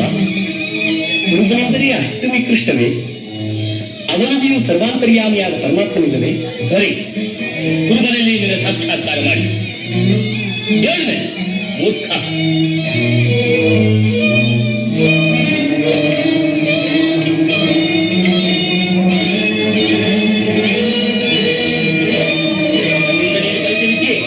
ನಿನ್ನಲ್ಲಿ ಎಷ್ಟು ಉಳಿದಿದೆ ಹೋಗಲಿ. ಹೇಳು ಮೊದಲೇ.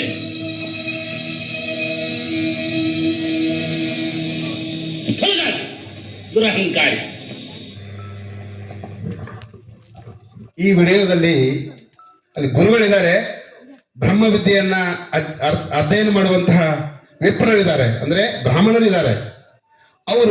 ಅವರಲ್ಲಿ ಒಬ್ಬರು ಕರ್ಣ ಸುಕರ್ಣ ಅಂತ ಕರೀತಾರೆ. ಸುಕರ್ಣನ್ ಏನ್ ಕೇಳ್ತಾನೆ ಅಂದ್ರೆ, ಯಾಕೆ ನಟಬಿಟ ಗಾಯಕರು ಅಂದ್ರೆ, ನಟಬಿಟ ಗಾಯಕರು ಅಂದ್ರೆ ಕೆಳಗಿರುವಂತವ್ರು, ನಾವು ಯಾಕೆ ಅಂತವ್ರು ಯಾಕೆ ವಿದ್ಯೆ ಕಲಿಬಾರದು ಅಂತ ಹೇಳಿದಾಗ ಅವರಿಗೆ ಕಲಿಯುವಂತ ಅವಕಾಶನೇ ಇಲ್ಲ, ಧರ್ಮದಲ್ಲಿ ಅದು ಹೇಳ್ತಿಲ್ಲ, ಅವರೇ ಮಾತ್ರ ಕಲಿಬೇಕು, ಇವ್ರು ಯಾವುದೇ ಕಾರಣಕ್ಕೂ ಕಲ್ತ್ರೆ ಪಾಪ ಬರುತ್ತೆ ಅನ್ನುವಂಥದ್ದನ್ನ ಇವ್ರು ಪೂರ್ಣವಾಗಿ ವಿವರಿಸಿ ಹೇಳೋದಕ್ಕೆ ವಿರೋಧ ಮಾಡಿದ್ದಾರೆ. ಅಲ್ಲಿರುವಂತ ಸುಕರ್ಣನು ವಿರೋಧ ಮಾಡಿದಕ್ಕೆ ಮತ್ತೊಂದು ಪದ ಬಳಸ್ತಾರೆ, ಅಬ್ಸರ್ವ್ ಮಾಡಿದಿರಿ. ಹಿಂಗೆಲ್ಲ ನೀವು ಹಿಂಗೆ ಹೇಳ್ಕೊತ ಹೋದ್ರೆ ಕುರುಬನ ಹಿಂದೆ ಕುರಿಗಳ ಹಿಂದೆ ಹೋದಂತ ನೀವು ಅನ್ನುವಂಥ ಪದ ತಾವು ಕೇಳಿದರೆ, ಅಂದ್ರೆ ಕುರುಬ ಅಂದ್ರೆ ಅಷ್ಟು ನಿಷ್ಕೃಷ್ಟವೇ ನಿಮಗೆ ಅನ್ನುವಂಥದ್ದನ್ನು ಅದೇ ವ್ಯಕ್ತಿ ಶಿಷ್ಯ ಹೇಳಿದಾಗ ಎಷ್ಟು ಬೇಜಾರಾಗುತ್ತೆ. ಅಂದ್ರೆ ಕುರುಬ ಅಂದ್ರೆ ಕುರಿ ಅವ್ರು ಹೆಂಗ್ ಹೇಳ್ತಾರೆ ಹಂಗೆ ಹೋಗೋದು ಅಂತ ಅಲ್ಲ, ಕುರುಬರಾದ್ರೆ ಏನು ಅಭ್ಯಾಸ ಮಾಡಬಾರ್ದ, ಸಂಸ್ಕೃತವನ್ನು ಕಲಿಬಾರ್ದ ಅನ್ನುವಂಥದ್ದನ್ನ ನಿಷ್ಠತೆಯನ್ನ ಇದು ಹೇಳಿದ್ದು 1955 ಮಹಾಕವಿ ಕಾಳಿದಾಸನ ಚಲನಚಿತ್ರದ ಮೊದಲ ತುಣುಕಿದು. ಇದನ್ನ ನಾನು ಊಹೆ ಮಾಡಿ ಕುರುಬನಂದ್ರೆ ಏನು, ಯಾಕೆ ಕುರುಬರು ಕಲಿಬಾರದು ಅನ್ನುವಂಥದ್ದನ್ನ ಇಲ್ಲಿ ಇದನ್ನೇ ಮಲ್ಲಿಕಾ ಗಂಟಿ ಅವರು ಸಂಪಾದಕತ್ವದಲ್ಲಿ ಹೇಳಿದ್ದಾರೆ. ಯಾಕೆ ಕಲಿಬಾರದು, ಯಾಕೆ ಇದನ್ನೆಲ್ಲ ಮಾಡಿದ್ದಾರೆ ಅಂದ್ರೆ, ಆಗಿನ ಕಾಲದಲ್ಲಿ ಉಳಿದವರಿಗೆ ಕಲಿಲಿಕ್ಕೆ ಅವಕಾಶ ಇಲ್ಲ, ಇವರೇ ಮಾತ್ರ ವಿದ್ಯೆ ಕಲಿಬೇಕು. ಅವ್ರ ಬಗ್ಗೆ ಏನಾದ್ರೂ ಮಾತಾಡಿದ್ರೆ ನೀವು ಹಿಂಗಾಗುತ್ತೆ ಅಂತ ನಾನು ಕಲಿಸಿದ ವಿದ್ಯೆ ಎಲ್ಲವೂ ಕೂಡ ನಿನಗೆ ಸರ್ವನಾಶವಾಗಲಿ, ನೀನು ಕುರುಬನಲ್ಲಿಯೇ ನೀನು ನಿನ್ನ ಶ್ರೇಯಸ್ಸನ್ನು ನೋಡ್ಕೋ, ವಿದ್ಯೆ ಕಲ್ತ್ಕೋ ಅನ್ನುವಂತ ಆ ಶಾಪವನ್ನು ಕೊಟ್ಟಿದ್ದು ಕೂಡ ನಮಗೆ ಅದು ಬಹಳ ರೂಪವಾಗಿ ಬರುತ್ತೆ ಅನ್ನುವಂಥದ್ದನ್ನ ಈ ಒಂದು ವಿಡಿಯೋದಲ್ಲಿ ತಾವು ನೋಡಿದರೆ.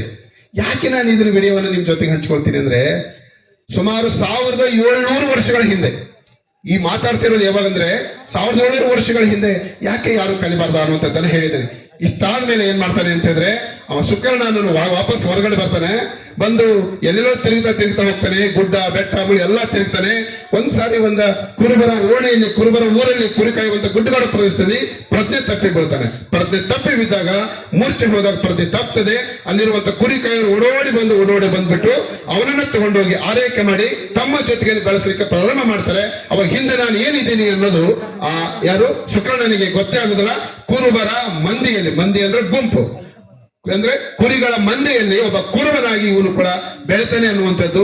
ಯಾಕೆ ನನಗೆ ಇದು ನೆನಪಾಗ್ತಿದೆ ಅಂತ ಹೇಳಿದ್ರೆ, ಕನಕ ಭವನದಲ್ಲಿ 8ನೇ ದಿನದ ಕಾರ್ಯಕ್ರಮ ನಡೆಯುವಾಗ ಶರಣ ಬಸವ ಗುರುದಿನಿಯವರು ಮಾತಾಡುವಾಗ, ಹಾಲು ಮತದ ಹಿರಿಮೆಯನ್ನ ಹೇಳುವಾಗ ಅಲ್ಲೊಂದು ಪದ ಬಳಸಿದ್ದು ನನ್ನ ಮನಸ್ಸಿಗೆ ಬಹಳಷ್ಟು ಹಿಡಿಸಿದೆ. ಯಾಕೆ ಹಿಡಿಸ್ತು ಅಂತಂದ್ರೆ, ಡಾಕ್ಟರ್ ರಾಜ್ಕುಮಾರ್ ಅವರು ಬೇರೆ ಸಮಾಜದವರಾದ್ರೂ ಕೂಡ, ಸಿಂಪಿ ಸಮಾಜದವರಾದ್ರೂ ಕೂಡ, ಈಡಿಗ ಸಮಾಜದವರಾದ್ರೂ ಕೂಡ ಅವರು ಕುರುಬನಂತೆ ವರ್ತಿಸಿರೋದು ನೋಡಿ. ಕುರುಬನ ಅಲ್ಲ ಅಂತ ಯಾರು ಅದಕ್ಕೆ ಸಾಧ್ಯ ಇಲ್ಲ ಅನ್ನುವಂತ ಅವತ್ತಿನ ಮಾತ್ರ ಬಹಳಷ್ಟು ನೆನಪಾಯ್ತು.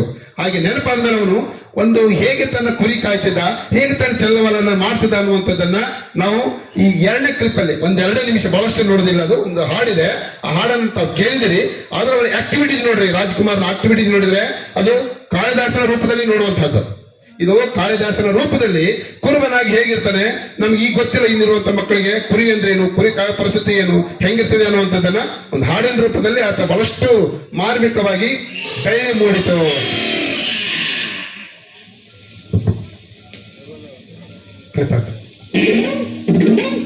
ಬೆಳ್ಳಿ ಮೂಡಿತು ಕೋಳಿ ಕೂಗಿತು, ಬೆಳ್ಳಿ ಮೂಡಿತು ಕೋಳಿ ಕೂಗಿತು.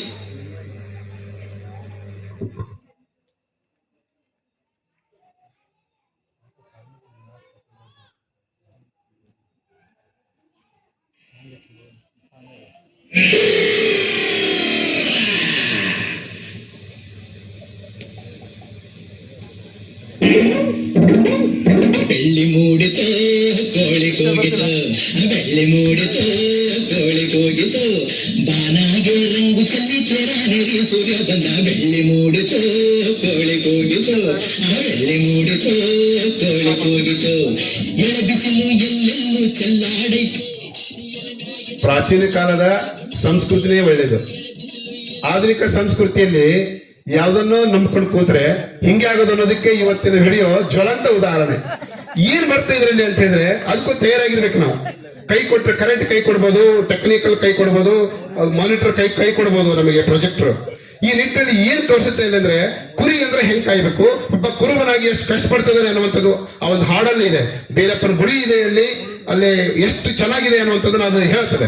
ಇಲ್ಲಿ ಮಲ್ಲಿಕಾ ಗಂಟಿಯವರು ಸಂಪಾದಿಸಿದಂತ ಕಟ್ಟಿಮೇಲೆ ರಾಜಶೇಖರ್ ಅವರು ಬರೆದಂತ ಇನ್ನೊಂದು ಏನಿದೆ ಇಲ್ಲಿ ಉತ್ತಮವಾದಂತಹದ್ದು ಏನು ಅಂತ ಹೇಳಿದ್ರೆ, ಬಾಲಕನಿರುವಾಗ ಕಷ್ಟಪಟ್ಟಂತವನು ಅದೇ ಅರಣ್ಯದಲ್ಲಿ ಗುಡ್ಡಗಾಡು ಪ್ರದೇಶದಲ್ಲಿ ಅಲ್ಲಿ ಒಬ್ಬ ಋಷಿ ಒಂದು ಆಶ್ರಮ ಇರುತ್ತೆ. ಋಷಿ ಆಶ್ರಮದಲ್ಲಿ ಬ್ರಾಹ್ಮಣ ಬಾಲಕರು, ಕ್ಷತ್ರಿಯ ಬಾಲಕರು ವಿದ್ಯೆಯನ್ನ ಕಲಿತಿರ್ತಾರೆ ಋಷಿಗಳ ಹತ್ರ ಬಂದು. ಇವ್ರ ಅಪ್ಪ ಅಮ್ಮ ಬರ್ತಾರೆ, ದಿನ ನೋಡ್ತಿರ್ತಾರೆ, ಹೋಗ್ತಾರೆ. ಏನಿದು ಅಪ್ಪ ಅಮ್ಮನಿಗೆ ನೋಡ್ತಾರೆ, ಹೋಗ್ತಾರೆ, ವಿದ್ಯೆಗಳು ಏನ ಕೇಳಿಸ್ಕೊತಾರೆ, ಹೋಗ್ತಾರೆ. ಅಯ್ಯೋ, ನಮಗೂ ಇಂಥ ಮಕ್ಕಳು ಒಬ್ಬ ಮಗ ಆದ್ರೂ ಹುಟ್ಟಬಾರ್ದಿತ್ತ ಅಂತ ತಾಯಿ ಸಿದ್ದಮ್ಮ, ತಂದೆ ಸಿದ್ದಪ್ಪ ಪ್ರತಿದಿನ ಗೊಳುತ್ತಿರ್ತಾರೆ. ಅವ್ರ ಕಾಯಕ ಏನು ಅಂದ್ರೆ ಬೆಳಗ್ಗೆ ಹೇಳೋದು, ಏನು ಕುರಿಗಳಿಗೆ ಸಂಬಂಧಪಟ್ಟಂತೆ ಕಸ ಹೊಡೆಯೋದು, ಅವನ್ನೆಲ್ಲ ನೋಡೋದು, ಮರಿಗೆ ಹಾಲು ಕುಡಿಸೋದು, ಅಂದ್ರೆ ಮರಿಗಳಿಗೆ ಹಾಲು ಕುಡಿಸೋದು, ಇವೆಲ್ಲವನ್ನು ನೋಡಿ ಮತ್ತೆ ಕುರಿಗಳನ್ನು ಕಾಯೋದು, ಮತ್ತೆ ರಾತ್ರಿ ಬರೋದು. ಇದೇ ಕೆಲಸ ಇರುವಾಗ ಕುರಿ ಕಾಯುವಂತ ಸಂದರ್ಭದಲ್ಲಿ ಆಶ್ರಮದ ಪಕ್ಕದಲ್ಲಿ ನಿಂತು ಸಂಸ್ಕೃತ ವಿದ್ಯೆಯನ್ನ ಅವ್ರು ಕಲಿಸೋದನ್ನೇ ಕೇಳ್ತಿರ್ತಾರೆ. ಮಕ್ಕಳು ಹೋಗೋದು ಬರೋದು ನೋಡ್ಬಿಟ್ಟು ಮನಸ್ಸಲ್ಲಿ ಆಸೆ ಉಟ್ಕೊಳುತ್ತೆ, ನಮಗೊಂದು ಮಗು ಇರಬಾರ್ದ ಅಂತ. ಹಾಗಾಗಿ ಅಲ್ಲಿ ಇರುವಾಗ ಅಲ್ಲಿ ಬೀರಪ್ಪ ದೇವ್ರ ಗುಡಿ ಇರ್ತದೆ, ಹೋಗಿ ಸ್ಮರಣೆ ಮಾಡ್ಕೊಳ್ತಾರೆ. ದಯವಿಟ್ಟು ನಮಗೊಂದು ಮಗುವನ್ನು ಎಂತ ಮಗುವನ್ನು ಕಲ್ಪಿಸು ಅಂತ ಹೇಳ್ಬಿಟ್ಟು ಅವಾಗ ರಾತ್ರಿ ಕನಸಲ್ಲಿ ಬಂದ್ಬಿಟ್ಟು, ಇಲ್ಲ ನಿಮಗೆ ಒಂದು ವರ್ಷದವರೆಗೆ ನೀವು ಬೀರ ದೇವರ ಗುಡಿ ಏನಿದೆಯಲ್ಲ ಸತತವಾಗಿ ನಿತ್ಯವೂ ಕೂಡ ಪೂಜೆ ಮಾಡಿದ್ರೆ ನಿಮ್ಗೊಬ್ಬ ಮಗು ಹುಡ್ತಾನೆ ಅಂತ ಹೇಳಿ ಕನಸಿನಲ್ಲಿ ಬಂದು ಬೀರದವ್ರು ಹೇಳ್ದಂಗೆ ಅನಿಸುತ್ತೆ. ಹಾಗಾಗಿ ಅವ್ರು ದಿನನಿತ್ಯ ತಂದೆ ತಾಯಿಗಳು ಏನು ಆಲೋಚನೆ ಮಾಡದಂತೆ ಪ್ರತಿದಿನ ಅತ್ಯಂತ ಶೀಲದಿಂದ, ಪಾರದರ್ಶಕತೆ ಶ್ರದ್ಧೆಯಿಂದ ದೇವರನ್ನ ಪೂಜೆ ಮಾಡ್ತಾರೆ. ಪೂಜೆ ಮಾಡಿ ಒಂದು ವರ್ಷದಲ್ಲಿ ಒಂದು ಸಂಕೇತ ಸಿಗ್ತದೆ, 3 ತಿಂಗಳ ಗರ್ಭಿಣಿ ಆಗುವಂತ ಸಂಕೇತ ಸಿಗ್ತದೆ. 3 ತಿಂಗಳ ಗರ್ಭಿಣಿ ಆಗ್ತಾಳೆ. ಅವಾಗ ಕನಸಲ್ಲಿ ಬಂದು, ಸರಿ ಇನ್ಮೇಲೆ ದಿನಾನು ಇನ್ನು ಮಗು ಆಗ್ತದೆ, ಇನ್ನು ಬಿಡಬೇಡ ನೀ ಪೂಜೆ ಅಂತ ಹೇಳಿದಾಗ ಪೂಜೆಯನ್ನು ಮಾಡ್ತಾರೆ. ಪೂಜೆ ಮಾಡಿದಾಗ ನಮಗೆ ಒಂದು ಗಂಡು ಮಗು ಹುಟ್ಟುತ್ತೆ. ಯಾಕೆ ಅಂತ ನೀನು ಬೀರದವ್ರು ಹೇಳ್ತಾರಂತೆ, ನೀನು ಕಾಳಿಯನ್ನ ಪೂಜೆ ಮಾಡು, ಕಾಳಿಯನ್ನ ಸ್ಮರಿಸ. ಯಾಕಂದ್ರೆ ಬೀರದವರ ಹೆಂಡತಿ ಕಾಳಿ ಪಾರ್ವತಿಯಮ್ಮ, ಅದಕ್ಕೆ ನೀನು ಅವರನ್ನ ಪೂಜಿಸಿ ನೀನು ವರ ಕೊಡ್ತಾಳೆ ಅಂತ ಹೆಂಡತಿ ಅಂದ್ರೆ ಸಿದ್ದಮ್ಮನಿಗೆ ಹೇಳಿರೋದ್ರಿಂದ ಆಕೆ ಪೂಜೆ ಮಾಡಿಬಿಟ್ಟು ಕಾಳಿಯ ವರ ಪ್ರಸಾದದಿಂದ ಇಲ್ಲೇ ಕಾಳಿದಾಸ ಜನಿಸ್ತಾನೆ, ಸಣ್ಣ ಮಗುವಾಗಿ ಜನಿಸ್ತಾನೆ. ಅದೇ ಸಂದರ್ಭದಲ್ಲಿ ಇದನ್ನು ಹೇಳಿದಂತ ಒಬ್ಬ ಋಷಿ ಬರ್ತಾರೆ. ಋಷಿ ಬಂದು ಕೇಳ್ತಾರೆ, ಏನ್ ಮಗು ಇದೆ, ನೀವು ಚೆನ್ನಾಗಿ ನೀವು ಓದಿಸೋ. ಇಲ್ಲ ಗುರುಗಳೇ, ನಮ್ಗೆ ವಿದ್ಯಾದಾನ ಮಾಡ್ಬೇಕು ಮಗುವಿಗೆ ಅಂತ ಕೇಳ್ತಾರೆ. ಇಲ್ಲ, ಅವ್ 6 ವರ್ಷ ಆದ್ಮೇಲೆ ಬರ್ತೀನಿ, ನೀ ಸರಿಯಾಗಿ ನೋಡ್ಕೊರಿ ಮಗು ಅಂತ ಹೇಳಿ ಆ ಋಷಿಗಳು ಹೋಗ್ತಾರೆ. ಋಷಿಗಳು ಹೋದ್ಮೇಲೆ ಇವನು ಹಂಗ ಕಾಲ ಕಳೀತಾನೆ, ಹೋಗ್ಬೇಕು ಅನಿಸುತ್ತೆ, ಕುರಿ ಅನಿಸುತ್ತೆ. 6 ತಿಂಗಳಾದ್ಮೇಲೆ ಅವರೆಲ್ಲ ಕೆಲಸ ಮಾಡ್ತಾರೆ. ಋಷಿಗಳಿಗೆ ತಾವು ಹಿಂಡಿದಂತ ಹಾಲನ್ನ ಅವ್ರಿಗೆ ಕೊಡೋದು ತಗೊಳ್ಳೋದ್ರಿಂದ ಇನ್ನೊಬ್ಬ ಋಷಿಗಳು, ಸಂಸ್ಕೃತ ಋಷಿ ಅಲ್ಲ, ಸಂಸ್ಕೃತ ವಿದ್ಯೆಯನ್ನು ಕಲಿಸುವಂತ ಋಷಿ ಅಲ್ಲ, ಬರೇ ಋಷಿಯನ್ನ ದೇವರು ಸೃಷ್ಟಿ ಮಾಡಿಬಿಟ್ಟು ಇವರಿಗಾಗಿ ಕಳಿಸಿರ್ತಾನೆ. 6 ವರ್ಷ ಆದ್ಮೇಲೆ ಬರ್ತೀನಿ ಅಂತ ಹೇಳ್ತಾರೆ. 6 ವರ್ಷ ಆದ್ಮೇಲೆ ಋಷಿಗಳು ಬಂದ್ಬಿಟ್ಟು ಈ ಮಗುವಿಗೆ ಬೀರಪ್ಪನ ಗುಡಿ ಒಳಗ, ಒಬ್ಬ ಮಗುವಿಗೆ ಬೀರಪ್ಪನ ಗುಡಿ ಒಳಗ, ನೋಡಪ್ಪ ನೀನು ಕಾಳಿ ಕನಸಲ್ಲಿ ಬಂದು ಬೇರೆ ದೇವರ ಕನಸಲ್ಲಿ ಬಂದು ನಿನಗೆ ಬೇರೆ ದೇವರ ದೇವಸ್ಥಾನದಲ್ಲಿ ನಿನಗೆ ಇದು ಸಾಕ್ಷಾತ್ಕಾರ ಆಗಿದೆ ಅಂತ ಹೇಳಿದ್ಮೇಲೆ ಇವನು ಕಾಳಿದಾಸ ಹೆಸರಿಡು ಅಂತ ಹೇಳಿ ಸಿದ್ದಪ್ಪ ಹೇಳಿ ಕಾಳಿದಾಸ ಅಂತ ಹೆಸರಿಡಿಸ್ತಾರೆ. ಅಲ್ಲಿಂದ ಕಾಳಿದಾಸ ಅಂತ ಹೆಸರು ಪ್ರಾರಂಭ ಆಗುತ್ತೆ ಅಂತ ಒಂದು ಪ್ರತೀತಿ ಇದೆ. ಆದ್ರೆ ಕಾಳಿಯೇ ನಮಗೆ ವರ ಕೊಟ್ಟಳು ಅನ್ನುವಂತ ವಿಕ್ರಮ ಏನು ಉಜ್ಜಯಿನಿಯಲ್ಲಿ ಬರ್ತಕ್ಕಂಥ ಏನು ಕವಿರತ್ನ ಕಾಳಿದಾಸ ಚಲನಚಿತ್ರದಲ್ಲಿ ಒಂದು ಭಾಗ ಬರುತ್ತೆ. ಮಡ್ಡನಾದಂತ ಇವನನ್ನ ಕರ್ಕೊಂಡು ಹೋಗ್ಬಿಟ್ಟು ಏನೇನು ಮಾಡುತ್ತಾರೆ ಅನ್ನುವಂಥದ್ದು ಬರ್ತದೆ, ಅದು ನಂತರದಲ್ಲಿ ಬರ್ತದೆ, ಹೇಳ್ತೀನಿ. ಆದ್ರೆ ಈ ರೀತಿ ಮಗುವನ್ನ 6 ತಿಂಗಳಾದ್ಮೇಲೆ 6 ವರ್ಷ ಆದ ಮಗುವನ್ನ ಬೀರದೇವರ ಗುಡಿಯಲ್ಲಿ ಇವ್ರು ಏನ್ ಮಾಡ್ತಾರೆ, ಗುರುಗಳು ಅವನಿಗೆ ಸಂಸ್ಕೃತ ಪಾಠಗಳನ್ನ, ವೇದಗಳನ್ನ, ಉಪನಿಷತ್ತುಗಳನ್ನ, ಆಗಮಗಳನ್ನ ಎಲ್ಲವನ್ನು ಕೂಡ ಒಂದೊಂದಾಗಿ ಮಗುವಿಗೆ ಕಲಿಸಲಿಕ್ಕೆ ಪ್ರಾರಂಭ ಮಾಡ್ತಾರೆ. ಮಗು ದೊಡ್ಡವಾಗ್ತೇನೆ ಅನ್ನುವಂಥದ್ದು ಒಂದು ಕಡೆ ಬಂದ್ರೆ, ಇನ್ನೊಂದು ಕಡೆ ಏನ್ ಬರ್ತದೆ ಅಂತ ಹೇಳಿದ್ರೆ, ಯಾರು ಕವಿರತ್ನ ಕಾಳಿದಾಸರ ಕಥೆಯಲ್ಲಿ ಇನ್ನೊಂದು ಏನ್ ಬರ್ತದೆ ಅಂತ, ಚಲನಚಿತ್ರದ ಏನ್ ಬರ್ತದೆ ಅಂದ್ರೆ, ಅದು ಎಷ್ಟು ಮಬ್ಬಿದ್ದ, ಕುರುಬರು ಅಂದ್ರೆ ಮಬ್ರು, ಏನು ಗೊತ್ತಿಲ್ಲ ಅನ್ನುವಂತ ಆಲೋಚನೆ ಚಲನಚಿತ್ರದಲ್ಲಿ ಬರುತ್ತೆ. ಕವಿರತ್ನ ಕಾಳಿದಾಸ ಚಲನಚಿತ್ರದಲ್ಲಿ ಎಷ್ಟು ಕುರುಬರಂದ್ರೆ ಎಂಥವ್ರು ಅನ್ನುವಂಥದ್ದನ್ನ ತೋರಿಸ್ತಾರೆ. ಅದರ ಮಾತುಗಳನ್ನು ದಯವಿಟ್ಟು ಕೇಳಿ, ಅಲ್ಲಿ ಏನ್ ಪರಿಸ್ಥಿತಿ ಆಗುತ್ತೆ ಅನ್ನೋದನ್ನು ಪ್ಲೀಸ್.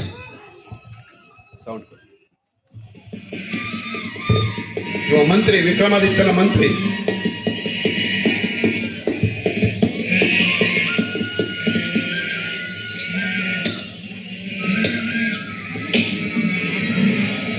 ಮುದ್ದೆ ಮೇಲವರೇ ಕಾಳು ಪಟ್ಟಗೊಂಡು ಹೊಟ್ಟೆ ತುಂಬ ಇಟ್ಕೊಂಡವನೇ ಕ್ವಾರ್ಮೀಸೆಗಳ ಓಟಾಟಕ್ಕೆ ತಾಸಯ್ಯು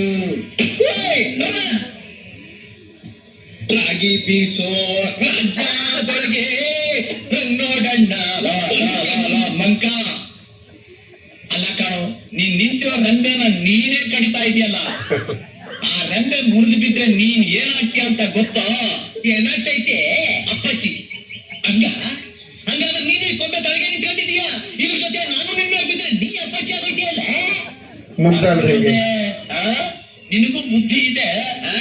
ಬುದ್ಧಿಯ ನಿಮ್ಮಪ್ಪನ ಮನೆ ಗಂಟ ನಿನ್ನೊಬ್ಬನ ತಲೆ ಇರಕ್ಕೆ ತಲೆ ಕೊಟ್ಟ ಮ್ಯಾಗೆ ಒಬ್ಬಟ್ಟಾಗೆ ಹೂರ್ಣ ತುಂದಾಗೆ ಬುದ್ಧಿನೂ ಕೊಟ್ಟಿರ್ತಾನೆ ದ್ಯಾವರು. ಕುರಿಗೆ ಕುರಿ ಬುದ್ಧಿ, ನರಿಗೆ ನರಿ ಬುದ್ಧಿ. ಮಕ ನೋಡ್ತೀನಿ ಸರ್ಕತ್ತಾಗೆ ಸರ್ಕಾರ. ಏ ಎಷ್ಟನ್ ಮುದ್ದೆ ಮೇಲವರ ಕಾಡು ಇಳಿಯೋ ಕೆಳಗೆ ಇಳಿಯೋ.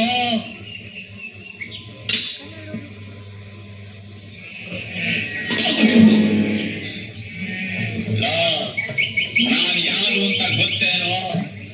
ನೋಡ್ರೆ ಗೊತ್ತಾಯ್ಕಿಲ್ವಾ? ನೀನ್ ಕುದುರೆ ಕಾಯೋನು, ನಾನು ಕುರಿ ಕಾಯೋನು ಅಲ್ಲ ಕಾಣೋ.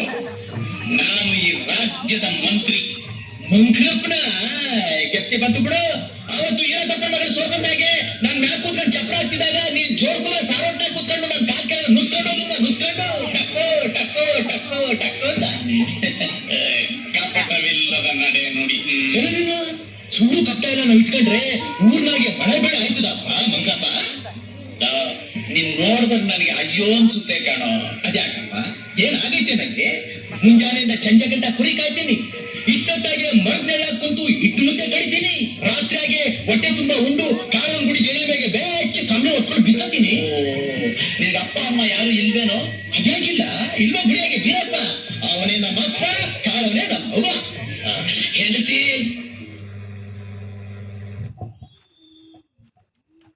ಬಹಳ ಇಂಟ್ರೆಸ್ಟಿಂಗ್ ಇದೆ ಇದ್ರ ಮುಂದ್ಗಡೆ. ನಮ್ಗೆಲ್ಲ ಗೊತ್ತಾಗ್ತಿದೆಯಲ್ವಾ? ಅಂದ್ರೆ ಅವ್ರ ದೃಷ್ಟಿಯಲ್ಲಿ ಕುರುಬರಂದ್ರೆ ಹಿಂಗಿರ್ತಾರೆ ಅಂತ ಅವಲೋಕನ ಮಾಡಿದ್ರ ಒಳಗಡೆ. ಅವ್ನು ಪ್ರಶ್ನೆ ಕೇಳ್ತಾನೆ ವಾಪಸ್. ನಾನು ನಿಂತ ರಂಬೆ ಮೇಲೆ ನಿಂತು ನಾನು ಕಡಿತೀನಿ ನಿಜ, ನಾನು ಬೀಳ್ತೇನೆ ಓಕೆ. ಈ ನೀ ಕೆಳಗೆ ನಿಂತಿದ್ಯಲ್ಲ, ಇದೇ ರಂಬೆ ಮೇಲೆ ರಂಬೆ ಮತ್ತು ನಾನು ಹೊತ್ಕೊಂಡ್ಬಿಟ್ರೆ ನೀನ್ ಅಪ್ಪಚ್ಚೆ ಆಗಲ್ವಾ? ಅಂದ್ರೆ ಬುದ್ಧಿ ಇಲ್ವಾ ಕಾಳಿದಾಸನಿಗೆ? ಇವನು ಹೇಗೆ ಕುರುಬ ಆಗ್ಲಿಕ್ಕೆ ಸಾಧ್ಯ? ಕಪಟ ಅಂತ. ನೀ ಕುದುರೆ ಕಾಯುವವನ, ನೀನು ಕುದುರೆ ಮೇಲೆ ಕುದುರೆ, ನೀ ಕುದುರೆ ಕಾಯುವವನು, ನಾನು ಕುರಿ ಕಾಯುವನು ಅಂತ ಹೇಳುವಾಗ ಅವನಲ್ಲಿ ಬುದ್ಧಿ ಇಲ್ವಾ? ಅಂದ್ರೆ ಕುರುಬರಲ್ಲಿ ಪ್ರತಿಭೆ ಇಲ್ವಾ, ಬುದ್ಧಿ ಇಲ್ವಾ ಅನ್ನುವಂಥದ್ದನ್ನ ತೋರ್ಸಕ್ಕೆ ಹೋಗಿದ್ದಾರೆ. ಕಪಟ ಅನ್ನೋ ಮಾತಿಗೂ ಕೂಡ ಪ್ರತ್ಯುತ್ತರ ಕೊಟ್ಟಿದ್ದಾರೆ. ಇದು ಅತ್ಯಂತ ಯಾಕೆ ಇದನ್ನ ನಿಮ್ ಮುಂದೆ ಪ್ರಸ್ತುತಪಡಿಸ್ತೇನೆ ಅಂದ್ರೆ, ಏನೋ ಆಗಿನ ಕಾಲದಲ್ಲಿ 1700 ವರ್ಷಗಳ ಹಿಂದೆ ಇಷ್ಟೊಂದು ಸೃಷ್ಟಿ ಮಾಡಿದಾಗ ಯಾರೂ ಇಲ್ಲ ಅನ್ನೋ, ಅದಕ್ಕೆ ನಾನು ಹೇಳಿದೆ ವಾಲ್ಮೀಕಿ ಉದಾಹರಣೆ ಕೊಟ್ಟಿದ್ದೀನಿ, ವ್ಯಾಸ ಮಹರ್ಷಿ ಗಂಗಾಮತಸ್ಥ ವ್ಯಾಸ ಮಹರ್ಷಿಗಳ ಉದಾಹರಣೆ ಕೊಟ್ಟಿದ್ದೀನಿ. ಅವ್ರಲ್ಲೇನು ಪ್ರತಿಭೆ ಕಡಿಮೆ ಐತೆ ಅನ್ನುವಂಥದ್ದು. ಈ ನಿಟ್ಟಿನಲ್ಲಿ ಇವನು ಈಗ ದೊಡ್ಡವಾಗಿ ಹೋಗುವಾಗ ಇದಕ್ಕೆ ಯಾರು ಹಳೆ ಮನೆ ರಾಜಶೇಖರ್ ಅವರು ಏನು ಪುಸ್ತಕ ಬರೆದಾರಲ್ಲ, ಇದರಲ್ಲಿ ಹೇಳ್ತಾರೆ ಅವನು ಹೇಗೆ ದಡ್ಡ ಆಗ್ತಾನೆ, ಓದೋದಿಲ್ವಾ, ಅವನು ಸಾಮರ್ಥ್ಯ ಇಲ್ವಾ ಅವನ ಹತ್ರ ಅಂತ ಹೇಳ್ತಾರೆ. ಹೇಳಿದ್ಮೇಲೆ ಈ ಮಂಕ್ರಪ್ಪ ಅಂದ್ರೆ ಮಂತ್ರಿಯಪ್ಪ, ಅಂದ್ರೆ ಕಾಳಿದಾಸನ ಮಂತ್ರಿಯಪ್ಪ, ವಿಕ್ರಮಾದಿತ್ಯನ ಮಂತ್ರಿಯಪ್ಪ, ವಿದ್ಯಾಧರಿ ಅಂತ ರಾಜನ ಮಗಳೇನಿದ್ದಾಳೆ ಅವಳನ್ನ ಕಪಟದಿಂದ ತನ್ನ ಮಗನನ್ನು ಮದುವೆ ಆಗದೆ ಇರೋದ್ರಿಂದ, ಮಂತ್ರಿಯ ಮಗನಿಗೆ ಮದುವೆ ಆಗದೆ ಇರೋದ್ರಿಂದ ಇವಳಿಗೆ ಶಿಕ್ಷೆ ಕೊಡಬೇಕು ಅಂತ ಹೇಳಿಬಿಟ್ಟು ಮಂತ್ರಿ ಮಾಡುವಂತ ಕಪಟ ನಾಟಕ ಏನು ಅಂತ ಹೇಳಿದ್ರೆ, ಇವನನ್ನ ಅತ್ಯಂತ ಮಬ್ಬನಾದ ಮುಗ್ಧನಿಗೆ ಕೊಟ್ಟು ಇವಳ ಮೇಲೆ ಸೇಡ್ ತೀರಿಸಲೇಬೇಕು ಅಂತೇಳಿ ಇವತ್ತು ಈ ಕಾಳಿದಾಸನನ್ನ ಕರ್ಕೊಂಡೋಗಿ ಅವಳಿಗೆ ಮದುವೆ ಮಾಡಿಸ್ತಾನೆ. ತಾವೆಲ್ಲ ಕವಿರತ್ನ ಕಾಳಿದಾಸ ನೋಡಿದ್ರೆ ದಯವಿಟ್ಟು ನೋಡಿ. ಕವಿರತ್ನ ಕಾಳಿದಾಸ 1993ರಲ್ಲಿ ಬಂದಿತ್ತು. ಅದ್ಭುತವಾದಂತ ನಾಟಕ, ಸಿನಿಮಾ. ಯಾಕೆ ನಾಟಕ ಪದ ಬರ್ತದೆ? ಇವತ್ತು ನಾನು ನಾಟಕದ ವಿಮರ್ಶೆ ಮಾಡ್ತಿದ್ದೀನಿ ಅನ್ಕೊಂಡ್ರೆ ನಾಟಕನ ಮಾಡ್ತಿಲ್ಲ, ನಾಟಕದಲ್ಲಿರುವಂತ ಅಂಶಗಳನ್ನು ವಿಮರ್ಶೆ ಮಾಡ್ತಿದ್ದೀನಿ. ಕಾಳಿದಾಸ ಬರೆದಂತ ಅಭಿಜ್ಞಾನ ಶಾಕುಂತಲಕ್ಕೆ ಸಂಬಂಧಪಟ್ಟಂತೆ ವಿವಿಧ ನಾಟಕಗಳನ್ನ. ಹಾಗಾಗಿ ತಗೊಂಡು ಹೋಗ್ಬಿಟ್ಟು ಮುಗ್ಧನನ್ನು ಮಾಡಿ ಇವನಿಗೆ ಇಲ್ಲ ಸಲ್ಲದ ತಲೆಯಲ್ಲಿ ತುಂಬಿ ಏನು ಮಾತಾಡಬೇಡ ನೀನು ಕಾಶ್ಮೀರ ರಾಜ ಅಂತ ಇವನು ಹೇಳಿಸ್ಬಿಟ್ಟು ಆ ಮುಗ್ಧೆ ರಾಜಕುಮಾರಿಗೆ ಅವಳು ವಿದ್ಯಾಧರೆ ನಿಜವಾಗ್ಲೂ ಸಂಸ್ಕೃತದಲ್ಲಿ ಅವಳಿಗೆ ಇವನ ಮೇಲೆ ಪ್ರೇಮ ಹುಟ್ಟುವಾಗಿ ಮಾಡಿ, ನಂಬಿಕೆ ಹುಟ್ಟುವ ಅಂತ ಮಾಡಿ, ಏನು ಮಾತಾಡಬೇಡ, ಹೇಳುವುದಕ್ಕೂ ಕೇಳುವುದಕ್ಕೂ ಸಮಯವಿಲ್ಲ, ಇದು ಬಿಟ್ಟರೆ ಬೇರೆ ಏನು ಕೂಡ ಅವನಿಗೆ ಮಾತಾಡ್ತಾ ಇಲ್ಲ.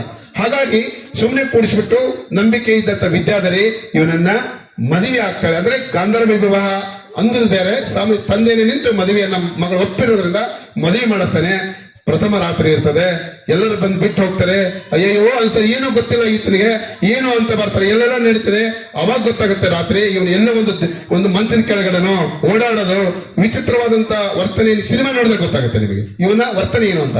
ಹಾಗೆ ನೋಡಿದ ಮೇಲೆ ಕೊನೆಗೆ ಆಕೆ ಗೊತ್ತಾಗುತ್ತೆ, ಅಯ್ಯೋ ಇವ ಮಂಕಳ ಯಾಕೆ ಅಂತ ಹೇಳಿದ್ರೆ, ಇಲ್ಲ ನನ್ನ ಸಿಟ್ಟಿಗೇರ್ಬೇಡ ನನ್ನ ಮೇಲೆ, ಏನು ನನ್ಗೆ ಅನ್ಬೇಡ, ನಾ ಕಲ್ತಿದ್ದಲ್ಲ, ಇದನ್ನ ಕಲಿಸಿದ್ದು ಮಂತ್ರಿಯಪ್ಪ ಏನ್ ಕಲಿಸ್ತಾನೆ ಅಂದ್ರೆ ನೀನ್ ಏನ್ ಹೇಳ್ತಾ ಅಷ್ಟೇ ಮಾಡು ಅಂತ ಹೇಳಿದ್ರೆ ಸತ್ಯ ಗೊತ್ತಾಗುತ್ತೆ. ಅಯ್ಯೋ ಮಂತ್ರಿ ಕಪಟದಿನದಿಂದ ಮಾಡಿದ್ದು ಅಂತ ಹೇಳ್ಬಿಟ್ಟು ಏನ್ ಮಾಡ್ಬೇಕು, ನನ್ನ ಮಾತೆ ಯಾರು ಅಂತ ಹೇಳಿದ್ರೆ ಕಾಳಿಕಾದೇವಿಯನ್ನ ನಾನು ಆರಾಧನೆ ಮಾಡ್ಬೇಕು. ಕಾಳಿಕಾದೇವಿ ಮೇಲೆ ಕರ್ಕೊಂಡು ಹೋಗ್ಬಿಟ್ಟು ಅವಳಿಗೆ ನಮಸ್ಕಾರ ಮಾಡಿಸಿ ನೀನು ಹೇಗಾದ್ರೂ ಮಾಡಿ ನೀನು ಇವ್ರಲ್ಲಿ ಬೇಡ್ಕೋಬೇಕು ಅಂತೇಳಿ ಕಾಳಿಕಾದೇವಿ ಪಕ್ಕದ ಕಾಳಿಕಾದೇವಿ ದೇವಸ್ಥಾನಕ್ಕೆ, ಇವರ ಆರಾಧ್ಯ ದೇವಸ್ಥಾನಕ್ಕೆ ಅವನನ್ನ ಕರ್ಕೊಂಡ್ ಬರ್ತಾಳೆ. ಅವನನ್ನ ಕರ್ಕೊಂಡು ಬಂದ್ಮೇಲೆ ಏನಾಯ್ತು ಅಂತ ನೋಡಿದಾಗ ಏನಾಗುತ್ತೆ ನೋಡಿ.